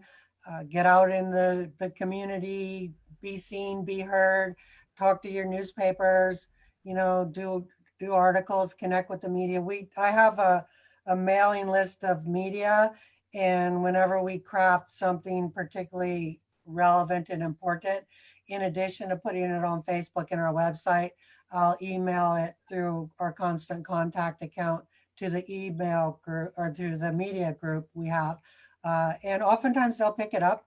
I've had calls after the fact from somebody going, hey, I'm wondering about this or that or the other thing. And I'm like, how'd you know about that? Oh, there was an article in the local paper. Oh, okay, yeah, totally cool. Yeah, I can help you with that kind of stuff. The radio media has an obligation to do a certain amount of public service announcements per X number of time. I don't know what the ratio is, but they're supposed to offer opportunities for free airtime for public service announcements. So if you're a nonprofit, you got a little PSA, or you're doing an event and you want it out there, call up KZST, KSRO and say, hey, we want to do this little PSA. We're doing this event. Can you help us out? Oftentimes, sometimes, they'll have you come in and do a radio show with them. I was interviewed a couple of times. One of our board members was interviewed recently on KZST, and I was interviewed a while ago on KSRO. Calendar listings, the Press Democrat has a good calendar listing if you're doing an event. I heard some discussion earlier about getting the word out. You already know how to do that, it sounds like. Social media is really big now.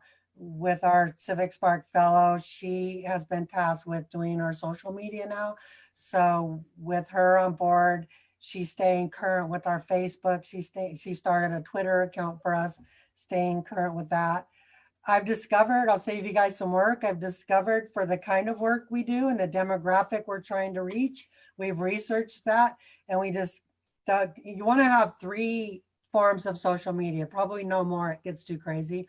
I took a class on social media at the junior college a while back, and one of the things I learned is you want to stick with probably no more than 3 forms of social media, otherwise it's just too hard to manage. And I researched it for the messages we're trying to get out there and the demographic we're trying to serve. I discovered that the website, Facebook, and Twitter are the 3 best forms of social media for us to use to hit our demographic. So that's what we're using. And Twitter, we just started doing now that we have help with that. And then once again, just to let you know, there's a link to some how-tos, Wikia House on how to do social media, and also how to get the word out about your business or organization. So there's a wealth of information there. And somebody keep me on time if I start to get long-winded or go over your time. You don't have to be tax exempt to receive donations. You just have to let people know that they can't claim it as a tax deduction. Not all of what people donate is a deductible taxable item. So if you start to explore donations, be aware of what the rules are around that. For example, if you're selling a t-shirt, you can accept as donation the value in excess of what it cost for that piece of merchandise. You can't, if you're saying, oh, $24 deduction for the t-shirt, or selling it for $24 for a t-shirt, you have to subtract out of there and tell them, okay, well, the t-shirt costs us $8 to make, so your donation's this much. Technically, you're supposed to do it that way. Direct mail, I've done a little bit of direct mailing with postcards. That's a way to ask for donations or just to get the word out. I think the county can, if you work with them, I think you can get mailing lists from them for your geography specifically if you want to do postcard mailings. Postcard mailings are actually not terribly expensive, less than $1 a piece, I think. I know they're less than $1 a piece, but I don't know how the actual amount is going to depend on how much volume you have. I just did a mailing for 500 postcards out in West County, and it was like $333 and some change, I think. I give them the mailing list, show them, and that's a 4x6 postcard. So that gives you a rough idea of what direct mail costs. Where am I at here? Okay, this is a pet peeve of mine. Once you get up and running and have done your CWPP and have identified projects that you want to accomplish, build those projects now. You know, each project should be its own little business plan. So build those projects early, figure out what it is you want to do, how big it is, how long it's going to take, how you're going to resource it, what those resources are going to cost. Make the budget, make the timeline, establish who your connections are going to be, stakeholders, shareholders, resources, everything you need relative to that project. Have it built ahead of time, and then look for the grants to fit that project. I can't tell you, it seems like routine where, you know, oh, look, there's a grant available. What should we do? You know, let's apply for this grant. Well, what do you want to apply for? I don't know. You know, there must be a project idea somewhere. No. You already have the project list, you know, but the trick is having that front end work is going to save you loads of time in the grant application. The other thing about your CWPP, Community Wildfire Protection Plan, is once that's crafted, a lot of that information, the demographics, the community profile is just copy and paste into a grant application. But those projects really need to be built out ahead of time. And you know, they can be somewhat modular and scalable. So if you find a grant, oh, for $500,000, you know, you scale it up to that. If you find a grant that fits your project that's only $1,000, scale it down. You know, that's a good thing to do when you craft these business plans, I want to call them, for each individual project. Make them scalable, but resource them early. You know, if it's a little bit stale, a couple of years old, you may have to either kick up a COLA percentage on the contract work you've got in there, et cetera. Or you may want to go back and talk to contractors and say, hey, did your costs go up any over the last couple of years? A way to raise money also, in addition to donations and grants, is fundraisers. Fire Safe Sonoma, we're bad at this. I think Fire Safe Sonoma, before I became a board member, years ago when they first formed, they did one great big dinner, and they raised a lot of money. But, you know, it's, for me, in my experience, I'm not good at asking for money, and I'm not good at creating events to raise money. If you've got those champions in your organization, then totally go for it. There are companies you can hire to do this for you. They take a percentage of the proceeds. You know, that's something I might want to explore later after COVID. Even with COVID though, I did some research, and even with COVID, there are some novel ideas for doing fundraisers. You can do like a Zoom game show. You can do a virtual comedy night, a film festival, things like that. So if you Google those or explore that online, there's actually an amazing amount of information online with how to do fundraisers during the pandemic. Okay, I think I'm almost done. Okay. Pardon? People are kind of asking if you could be a little briefer. Okay, yeah, and I'm trying to go quick. So memberships, that's a whole nother animal. I'm just going to skip that. And yeah, this is it. Resources, there are resources at the end of this with links to it that you can get to within the body of that PDF presentation I sent you. So that's it. And rather than me kind of go through and try to look at the questions, I'm going to ask Leo to kind of look in the Q&A or the chat and see if there's any questions that you want to toss at me. Or if any of you guys on the panel have questions. Yes, it looks like Claudia. Thanks, Roberta. I had two questions. One was, what's sort of the minimum number of households that you would want to include in a fire safe council? Like, I know I have my neighborhood, but would it make sense if we were to form one here to also include, you know, a much larger sort of area? And then, oh yeah, you can go. Yeah, in my perfect world, I would start with trying to use geopolitical boundaries, like, you know, a fire district or something like that, or like with Occidental, you know, they're like the community services district. I think that's what they use as their geopolitical boundary for their fire safe council. It can be as small as a local neighborhood though. But, you know, I think in a perfect world for me, you know, geopolitical boundaries that make sense. If you've got a subdivision that's a homeowners association, like a gated community or not gated community, but if you've got a group of homes that have a HOA, that's perfect. You know, that's a good fit. Just roll the, you know, fire safe council in. You could even have the same body, you know, the governing body that manages the HOA is managing the fire safe council, kind of a thing. But there's no specific criteria. Okay. And then really quickly, is the primary benefit of forming a fire safe council versus just like you and your neighbors getting together and sort of tackling these problems, is the main real benefit that funding aspect, like being able to apply for grants and sort of having more ability to fund? I think once you form, you know, whether it's an association or, you know, however you form, you know, there's the cohesiveness, there's the team, you know, esprit de corps that goes along with it. You brand it when you're out in the community asking for help. You know, you walk around with the brand. Doesn't have to be a fire safe council, you know, COPES, the same sort of thing.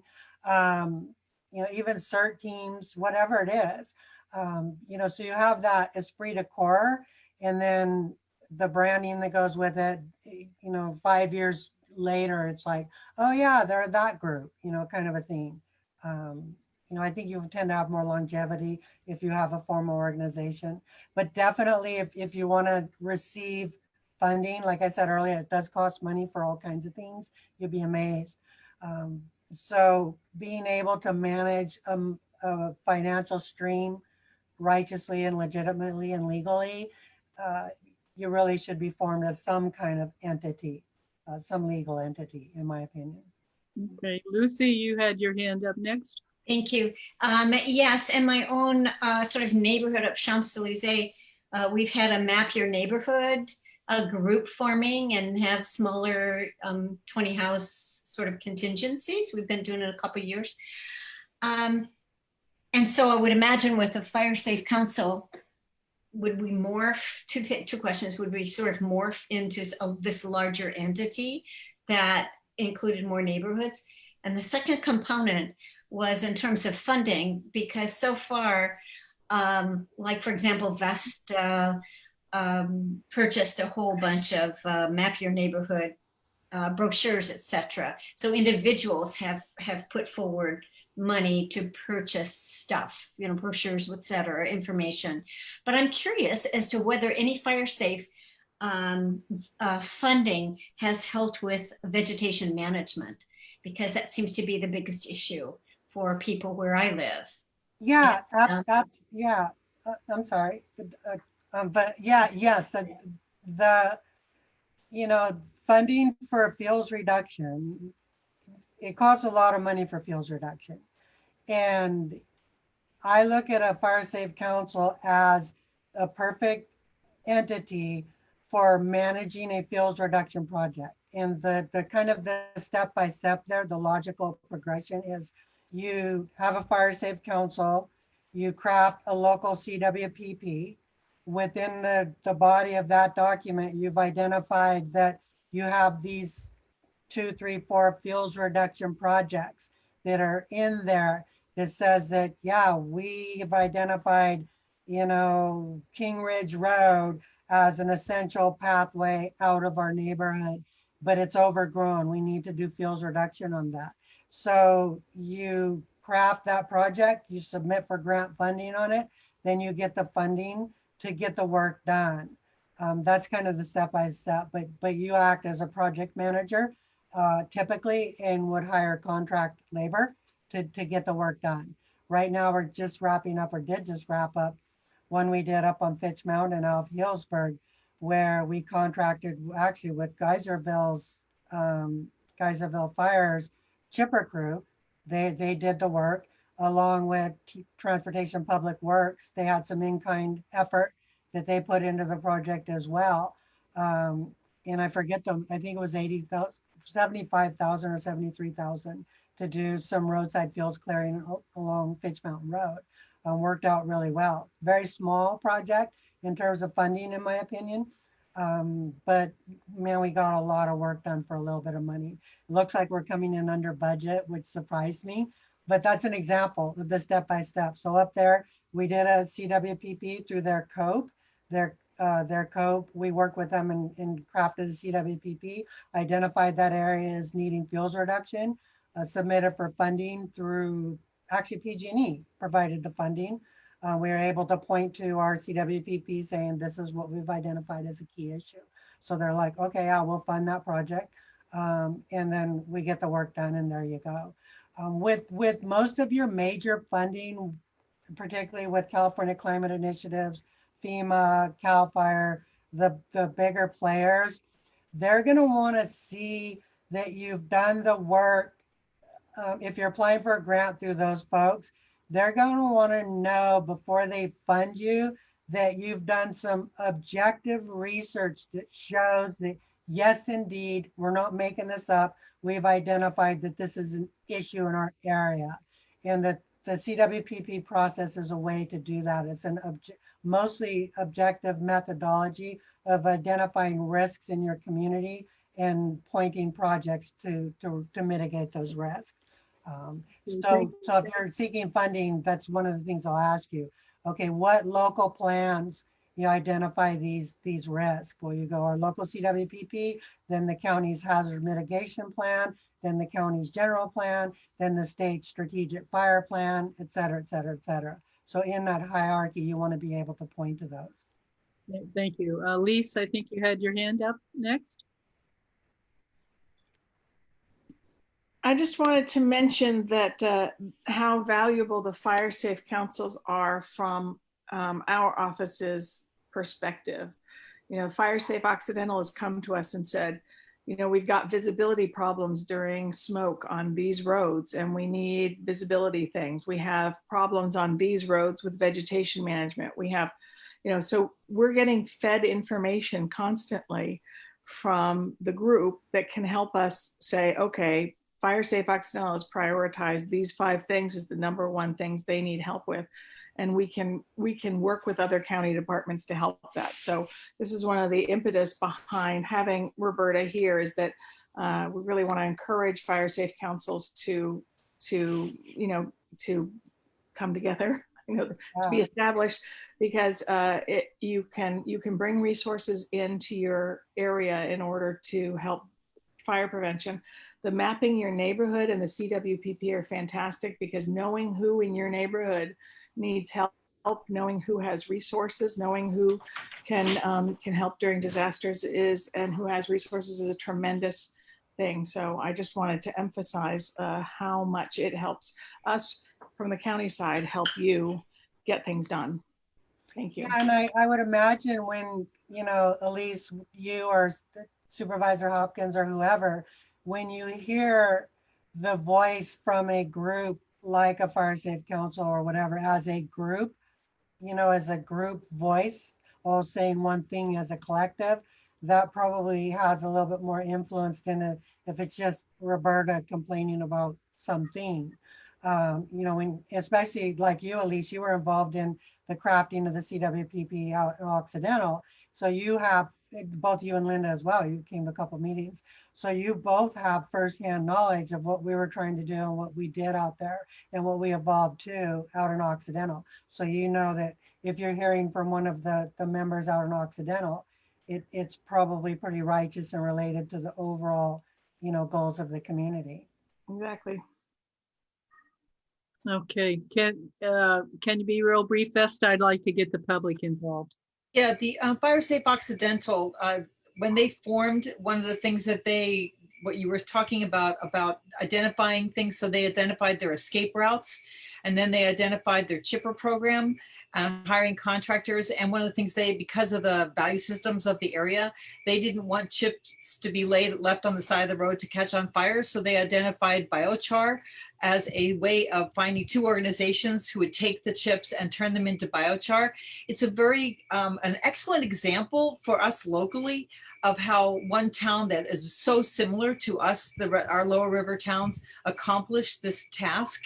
So I would use them as an example. And also I want to make sure people know about your webinars, because your webinars are really, really informative, and you have them scheduled every week or every 2, and they're recorded, right? So people can go on to Fire Safe Sonoma and then your website, your Facebook page, to get to the webinars. They're excellent. Yeah, well, thank you. Yeah, I'm trying to get to a place now that we have some help, we can increase our bandwidth. I'm not going to promise this is going to happen, but I want to get to a place where Thursdays at 2 o'clock, you know, we're putting something out there, whether it's a panel discussion or a webinar or something, you know, that's a goal of mine. It's a big goal. It's pretty ambitious, but regardless, when we do webinars, that's kind of our time slot. I did some research to identify that and did some surveys with folks that have been to earlier webinars of ours to figure out where the best fit is. That seems like a good fit for folks. So that's where we landed them. So yeah, so that's kind of our time slot for webinars.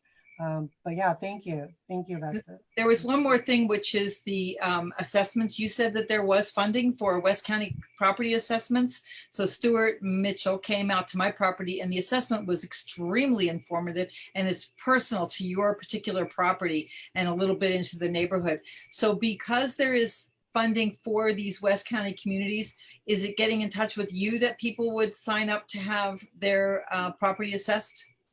Yeah, if you go to our website actually and shoot an email to the email for Fire Safe Sonoma staff at Gmail, I think that's on our website now, and that'll go to our helper Kaylin, who's handling. I'm starting to shed some work and have her handle it, or you can send it to me. You know, let's see, firesafesonoma@gmail.com. Will come to me. Either way, if you shoot us an email that says that you're interested in it, and you can please confirm for me that you are in West County with either street name or something, and then I'll send you a link to register for the service. And then what happens there is I send the list of people who register to our contract assessors, and then they'll go out and they'll contact you, schedule the assessment, and go out and take care of it. I think So it's that's how that important. works. People need to know it's free. Yes, yeah, the one in West County, and it's covering the areas of Occidental, Camp Meeker, Cazadero, Timber Cove, Fort Ross, kind of up that way, and then down Guerneville, Duncan Mills, Guerneville, Rio Nito, Monterey. Kind of those are the geographies where we're offering that. And Vesta, I sent you a copy of the maps of the area. So if you want to share it with this group, that's perfectly fine. Thank you. Thank you very much. Thank you very much.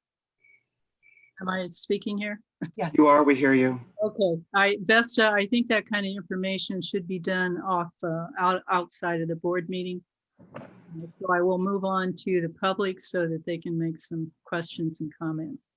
Sure. So Jeanette, I'm going to just read off the question that Liza Loop posted in 2 places, including the Q&A, and other community members also wanted that answer. Roberta, you started getting to some of this. Can you highlight for us how the fire information distributed by a Fire Safe Council would be different or better than the information we are already getting from various other entities, such as Sonoma County Office of Emergency Services or the Sonoma County COAD? What relationship do you envision between the Fire Safe Council and the neighborhood groups following COPE, COPE, or Map Your Neighborhood Groups, MYN? MYN and COPE usually cover a small area of somewhere between 20 and 200 households. It looks like Fire Safe Councils might encompass more than 2,000 households. How do you see information flowing among these super local groups, the Sonoma County COAD, and all the government agencies involved in fire resiliency and response? Yeah, so as I mentioned before, Lisa, there's no specific criteria requirement in terms of the geography or number of folks that you need to have within a Fire Safe Council. It can be a smaller area, it can be a greater area. And I look at COPEs and Map Your Neighborhood groups as organizations that could evolve into a fire, maybe evolve's a bad word, to broaden the scope of what they do to include what a Fire Safe Council would do, which is specifically outreach and education, project management related to wildland and fire safety. And so, which is a little different than what COPE does and what Map Your Neighborhood does. So our mission is a little bit different, or the mission of a Fire Safe Council. With regard to what we do different than Sonoma County Office of Emergency Services or whatever, I just want to say up front that we are not a response organization. And it kind of frustrates me sometimes because I feel like, you know, when an incident occurs, I feel like, gosh, we should be doing more. We should be doing more. I have to remind myself that's not our role. We're not responders. We're on the other end of the issue. We're the proactive. We're the what to do before it occurs. So, and that's, you know, we want to be experts at that. We want to stay in our lane. The other thing that is a philosophy of mine, and I think that's the board as well, is we don't want to regurgitate. We don't want to be redundant. We don't want to give you information that's already readily available. If we run across something that's kind of hidden or not well known, we'll try to share that with you. But what my philosophy is that for every bit of information we provide, I wanted to have value for you. And I got into this philosophical discussion with somebody before because in the recent fire, she's like, well, yeah, you should be doing this, you should be doing that. So I'm like, people are already doing that. CAL FIRE's got all this stuff out there. You know, Facebook's got all this stuff out there. On Twitter, everything's there. You know, we'll just be more noise in the middle of that. Let's just focus on our expertise and stay in our lane. You know, if there's something unique, spectacular, whatever we want to share, then definitely. But let's not be redundant. And so if we can add value, I'll give you an example of that. During the fire before the glass fire up in my area, I was evacuated. So while I was evacuated, I was still trying to keep up with Fire Safe Sonoma. And somebody had asked me a question through email about what to do when you return. And I go, oh my gosh, good question, you know? And so I wrote a little, you know, 3-4 paragraph article about what you should do when you return from being evacuated. And I sent it out to our list of subscribers via Constant Contact and put it out there. I go, hey guys, you know, just a little quick heads up. To me, that was in answer not just to one person's question. A lot of people maybe had the same question, and I wasn't seeing it all in one place elsewhere. So I thought, you know what, I'll do it. And I put links in there to other places where you get more information about that topic. Another real quick example, I was up in Oregon, and of course the fires hit there while I was up there. I was in Eugene, and the Holiday Farm fire happened while I was up there. I went up there to get away from all the smoke here, right? I was there for a day, and next thing I know, it's like dark outside during the day. And so my aunt, I'm staying there with my aunt, you know, and she's like, oh my gosh, you know, I want to turn the air conditioning on, but I'm afraid because all the smoke will come in. I'm like, no, that's not how it works. She's like, well, I heard it on the news. That's what they said. I'm like, okay, I'm going to fix this. So I wrote an article about how a home air conditioner works. and how it's not a bad idea, but maybe even a good idea to run your air conditioner to filter the air. Close all your windows. But a home air conditioner doesn't take the air from the outside, so you're not. Roberta, I think the chair is trying to get your attention. Okay. You really need to be succinct. That Okay. we're running out of time and there are more questions. So just answer the question. Don't deviate at this point, please. Thank you very much. Okay, thank you, Jeanette, for that. Thanks for the. So let's, we do have one person whose hand is raised, Damaris Lescour. You should be able to speak at this point. Go ahead and ask your question. Yeah, hi, this is actually Pete Lescour. Damaris has the company, her name No on the problem. company account here. Yeah.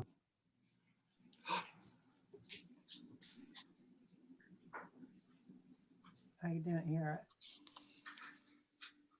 Here I go. Okay, here I'm now I'm unmuted. Roberta, I'm going to have to invite. I'm on the Mark West Council. I'm going to have to invite you to speak to us as well, because we've had a lot of conversations lately with Brad Sherwood, who's one of our council members and a block captain. I'm sure you know Brad. Yeah. And a few others around there. We've been having this conversation, so you'll be hearing from me. Then on the chat thing, I threw a couple of links up there. Just happened to receive the other day from the State Department of Water Resources announcing some grant opportunities. And there's one here for hazard mitigation grant program for the August 2020 wildfires. So you all might want to look at that, about some grant funding. And then another one I happened to just run across recently. I don't even remember how I got there, but Topanga Canyon down in Southern California has a very active, they call it the Topanga Community, what the heck is it? I can't, CEP, whatever it stands for. I put the links on the chat site there, but they've been active for 30 years since they had that monstrous fire way back when. And it might be a very informative, very concrete example to look at. So that's all I want to say. And so Roberta, yeah, you'll be hearing from the Mark West Council. Absolutely. I'd love it. Thank you, Pete. Right. Thank you. So there's, so it looks like Liza had one follow-up in the Q&A. If there's anyone else who wants to raise your hand, now's the time to do it. So Liza's question is, each of our communities has similar problems. Can the grant proposals developed for one fire safe council be reused by another? Yeah, and real quick, what we've done with any of the grant applications we do, we kind of save them so that we can recycle them. And so, you know, roadside fuels reduction in one area is very similar in another area in terms of cost and effort, et cetera, depending on terrain and other factors. But for the most part, yes. Another thing with regard to that inquiry is we learned through experience that it's almost better to do a regional grant and have a bunch come in, you know, and have a bigger pot of money to do more work than it is to kind of try to just do piecemeal little pieces. So, you know, last season we tried to do exactly that. We applied for 3 projects in one grant application. Thank you so much for your experience. Jeanette, I think that's it for public questions and comments. Okay, so thank you very much, Roberta, for your presentation. And we'll carry on and see how we can work this out.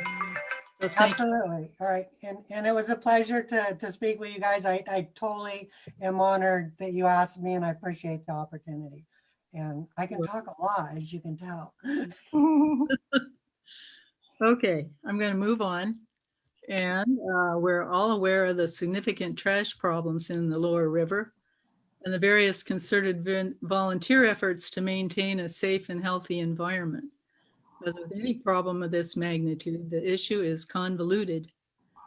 So Supervisor Hopkins Field Representative Elise Van Dyne is going to discuss the many aspects of how we deal with this community issue. So take the floor, Elise. Thanks so much. Given that we're over time, I'll just do a really quick summary and we can dive in further at the next meeting. This is a big issue and it's not going to be solved within a one meeting cycle, but I would like you to let you know what kind of things we're looking at. Trash is a ubiquitous and serious problem along the Russian River. And trash issues are not one group's problem. We keep hearing people saying it's all the visitors, it's all the homeless, it's all the people dumping mattresses, it's all of it. And as the CHP captain said to me at one point, we are just creating business for ourselves. The more we clean up, the more the dumping increases. So we really need to do something from a community-wide perspective to turn this mentality around, and also to provide programs that can help support efforts throughout the region. So we've been working with, talking with Clean River Alliance, neighborhoods, homeless providers, regional parks, Sonoma County Tourism, and more to figure out ways to work together to improve the situation. So some of the immediate things that are happening this month, Transportation and Public Works did two major steps that I think will be a big help. They've put together a program to notify people of the mowing schedule. One of the issues we have is that people throw so many single-use plastics and beer cans out the window and other trash, and then the mowers come through to take care of vegetation, and those microplastics are all getting into the river. So one of the things that Clean River Alliance has been advocating for with both Caltrans and Transportation and Public Works has been to notify people of the mowing schedule. And at the same time, we've also passed an Adopt a Road program. It was just passed in Sonoma County, and it's going to be rolled out very soon so that we can all go out and clean up various roads before they're scheduled to be mowed. We're also working on an education and engagement program through an entity that started in 2017 called the Confluence. And we're going to be looking at something along the lines of the Keep Tahoe Blue, Keep Russian River Clean sort of things. And we'll have an educational and engagement campaign. And for this, we are coordinating with regional parks and Sonoma County Tourism so that so that we can hit, river users, so that we can hit visitors, so that we can get stakeholders in businesses and residents engaged. We also are looking at support for neighborhood cleanups. I had a speaker planned, Alice Teeter, but she had to leave at the end of the meeting time. We've had some great neighborhood cleanups lately. One under Hacienda, another one near Mother's Beach. Rio Nito does them frequently. So there are neighborhoods that put together cleanup days. And we're talking about how can we support those cleanup days? Can we provide equipment? Can we provide trash bags? Can we provide dumpsters? How can we best support that? So I'm working to open up those conversations with the neighborhoods and with our county offices to figure out how best to, have volunteers and county working together to deal with the massive amounts of trash that we deal with. So that's just a quick overview of the various things we're working on. We're happy to hear from anybody at any time with solutions and ideas and engagement on this. And you will be seeing these programs rolling out through the newsletter, through Facebook. And that's just my quick overview for the day. Thank you. Thank you very much, Elise. Any board comments? Okay, Pip. You're muted. Sorry, Elise, so should we just contact you? Because we want to do another cleanup because we do them pretty regularly. Should we just contact you directly to figure out how we can make that work? Sure. Okay. That was quick and easy. Thank you very much, Pip. Okay, Vesta, very brief, please. Has the cleanup talked about public trash cans, more public trash cans in the way we've talked about more public toilet facilities, more parking? Is there a possibility of more public trash cans and trash service? Yes, we also, as we discussed in the last month, I forgot about this, we also approved a grant for the Evergreen Cleaning Services downtown to take care of the trash things. The challenge with that is that we are a rural community, and we really want to teach people that they need to pack in and pack out, and to have trash cans at places like Steelhead Beach. But there are a lot of little beaches and ins and outs and public access places where you know, it's just would be impossible to get the number of trash cans for the number of pullouts that there are. So we're looking at that. And at the same time, we also want to educate people that this is a rural area that doesn't have funding for every single turnout to have its own trash can. So it's a balancing act. And park and rides? Yeah. Potential, like Yeah, dumpsters. and one of the things that Regional Parks has also been working on, this is such a big topic, one of the things, and they're all interrelated. So what Regional Parks has been working on and had planned to do this spring, but COVID happened. And so we're looking at for next spring is to have park and rides and shuttle services, and to have at those spots education, trash cans, bathrooms, inflation and deflation stations, so that people can come and park, get some education about where to go, what to do, and inflate their floaties and be able to come back and deflate their floaties and take them with them, so that we won't have those floaties trash. Also have trash cans and potties in those areas. So that's a longer term solution that we're working on, and I think it's really important piece of this. Okay, any other board comments? Yes. Cynthia? Okay. Thank you. Elise, I hope that you will also focus quite a lot on beaches per se. In Monte Rio, that has, in the last 2 years, just an overwhelming problem for us. It has cost our rec and park. That's been primarily with the Rec and Park land, right? So that's land that's run by the Monte Rio Rec and Park, not run by the general Yes, county. it is. So that's Yes, it is. that's the Monte But Rio it's Park responsibility. Rec and Park District.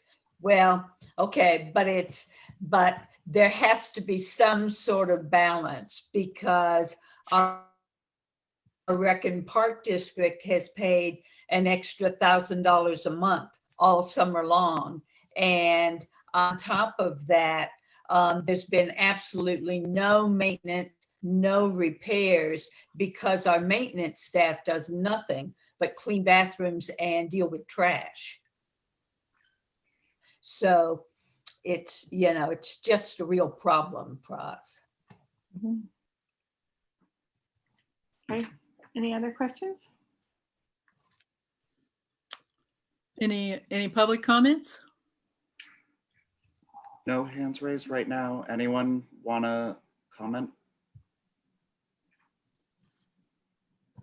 I see a comment here from Liza Loop. Can I answer that? And she just raised her hand. So why don't, oh, well, go ahead. I think she heard you. So go ahead and read the comment. and She address typed it. in, are we working with elementary and high schools both to educate and enlist the students about the trash problem? And absolutely we are. We've been talking with, again, Regional Parks about a program to educate grammar school and school groups about trash and those issues. So we'll be rolling something along those lines out too.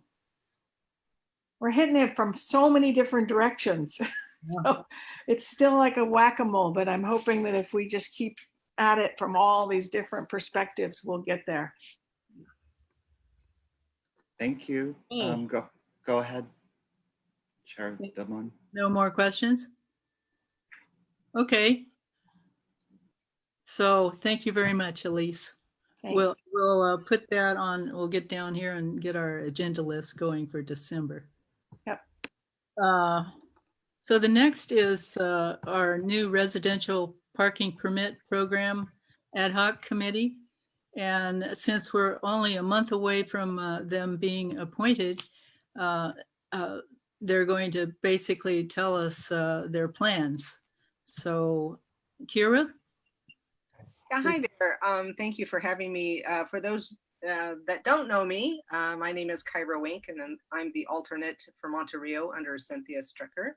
I live in Villa Grande. So anyway, I know we're over time, so I'm going to go quickly here.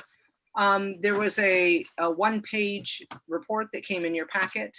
I want to thank the committee members that are with me. There's 4 of us. There's Claudia Simonfu, Lisa Nomanson, and Bruce McDonald. And our purpose and mission is to kind of look at if there's any existing residential parking permit programs that exist in our areas and or similar communities. Organize, facilitate community discussions around it, perform a survey and see if people like the idea out in our communities, identify concerns, limitations, etc. And then present these findings first to the MAC Council and then hopefully to Supervisor Hopkins to the Board of Supes. So what we've done a lot of work actually in the first 2.5 weeks that we have been formed. We've met twice. We went independently and looked at some of the areas. On Facebook, I saw things from Tahoe about their protesting and telling people to go home because there was too many people during COVID time. We've been hiking up Truckee. Lisa looked at Sausalito and San Rafael. We looked at the city of Santa Rosa and their parking permit programs. Hacienda, Phil had a proposal that he shared with us that he did through his association, which was a very detailed 22-page report, which we will be gleaning some of his information, and hopefully we'll be talking with him. Lisa did a tour with him to understand their challenges at Hacienda. We have a draft of survey questions, and the draft basically, and thank you to Claudia for that, kind of group them into kind of an introduction of why we're doing this. Has your neighborhood been impacted by all of the crowds? Have the issues grown over time, etc. Then we went into program specific questions, and I'm not going to read all of them, but just, what's the maximum amount you would pay for a permit? How many permits do each resident need? That kind of thing. Site location related questions. Are there certain sections of your neighborhood that are impacted? Should we do zones like Hacienda did in your communities? Seasonal. Should it be seasonal or year round? Is it just basically in the summer that we have all the problems? And then there's questions for the county. Those discussions of how we're going to fund it and those type of things. And so then the thing that we're working on now is identifying any contacts to all the river communities, making sure we have a complete list of which river communities. We have Hacienda identified, Mother's Beach, Steelhead Beach, Villa Grande Beach or the Patterson Point Preserve, Vacation Beach, Jenner Community, Wohler Bridge, downtown Guerneville and their beaches. So what I would like from everybody out there is any other beaches that we haven't considered for the lower Russian River areas and any contacts you have for any of those beaches so that we can start our outreach to them and get together with those communities. Future work identified, we hope to have some Zoom engagements with the communities and kind of find out what their ideas are. We need to get our surveys going and conducted, and then we'll get our summaries and findings back to you guys as well as the county supervisors. Any questions? Any questions? Any public questions? Anyone from the public? Right now, there's no hands raised. Okay. So thank you very much, and we'll look forward to your progress. And let's see, next, ad hoc committees. Let me get ready here. There are two reasons for this agenda item, and one is to recognize these groups, what these groups do in moving forward our mission. This is the workhorse of the council. In these times of many personal and community stressors, committee members have devoted hours in developing and presenting complete and accurate information and documents for the council to deliberate, informing advisory recommendations to the Board of Supervisors.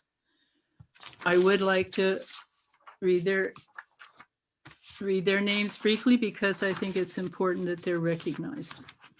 The Vacation Rental Committee is Lucy Hardcastle, Chair, Cynthia Strucker, Vesta Kopstick, and Nick Pereira. The Flood Recovery is Chair Claudia, Mike Nichols, Jordan Leibovich, and myself. Roads, Pip Marquez de la Plaza, Jordan and Bruce McDonald.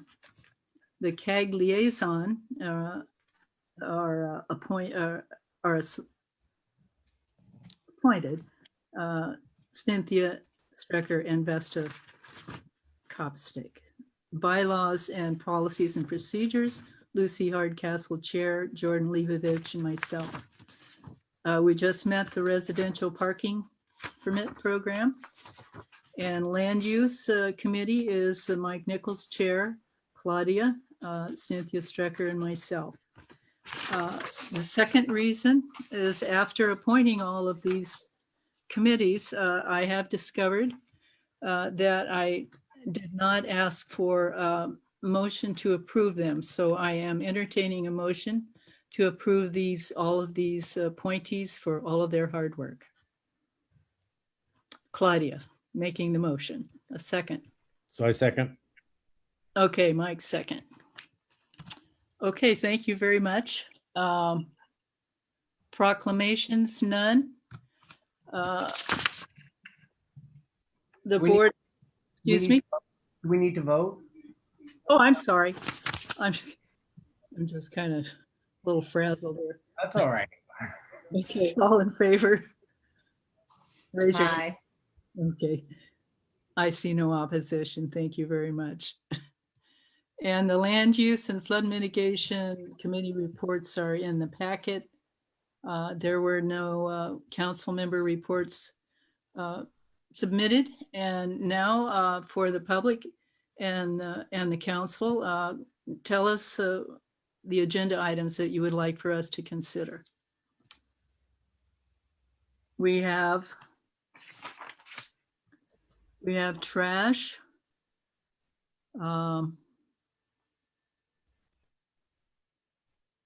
What are your suggestions? And the public, does the public have any suggestions? Right now, there's nobody from the public with hands raised, but please feel free if you want to make a suggestion.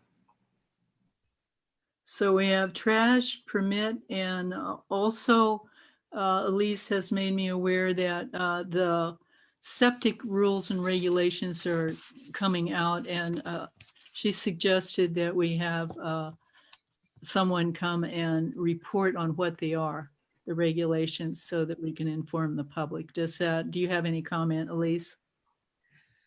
Yes, the Lower Russian River Ombudsman for the septic system, Alicia O'Loughlin, will be available at our next meeting, should the agenda committee agree to talk about the new regulations, public comment on the new regulations, and resources that the county and state are bringing to assist us in this big issue. Okay, Vesta? You got to unmute yourself. I'm going there. I brought it up last time, and I would love to get Public Works Roads to tell us what changes have happened since the last flood. There were many repair projects that we had that were instigated by the flood, culverts that didn't work, roads, slides, and things like that. If we could get an update on what has been accomplished since then, because a lot of what they were saying in the past was they were waiting for everything to dry out so that they could make progress with these projects. What progress have they made? Could they give us an update before we head into another flood season? Okay, thank you very much. Did you have your hand up, Leo? Anyone else? And no members of the public have their hands raised either. Okay, so to keep up with our new way of making the agenda, I'm asking for 2 volunteers and to be on the committee with Claudia and I to develop the agenda. So Pip. Anyone else?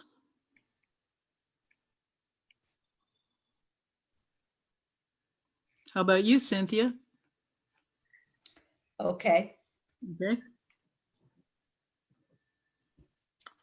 So I would like to, first of all, disband last month's ad hoc agenda committee and appoint this new committee of myself, Claudia, Pip, and Cynthia. So if I could ask for a motion, if we could combine it, is that kosher, Nance? To disband and appoint in one motion? Actually, well, I was thinking that you appoint the ad hoc committee, so I'm not even sure that you really need a motion. I think, Leo, you can correct me if I'm wrong, but I think you just go ahead and appoint them. If you can't- feel comfortable having a motion, I think you can just appoint them. I can appoint them, but I can do that, but when you read our governing documents, it says that the appointees must be approved by the council. So that is why I'm asking for these motions. Okay, go ahead. Go ahead. So do I have a motion to disband? Okay, Vesta's gonna, what is your motion? I can't, okay. You're muted. You're muted. You can't, you gotta unmute yourself, Vesta. Yeah, I forgot. Disband the last agenda council committee and start the new one with the new people. I think you really only have one change on the agenda, basically, is Cynthia instead of me. Yeah. Okay, second? I second with the, it should be named ad hoc rather than committee. Excuse me, you're right, ad hoc. I actually wrote that down. I wrote ad hoc. I corrected that. So all in favor? All right. Okay, thank you very much. I do believe we're going to adjourn, and I would entertain a motion to do that. I so move. Okay, second.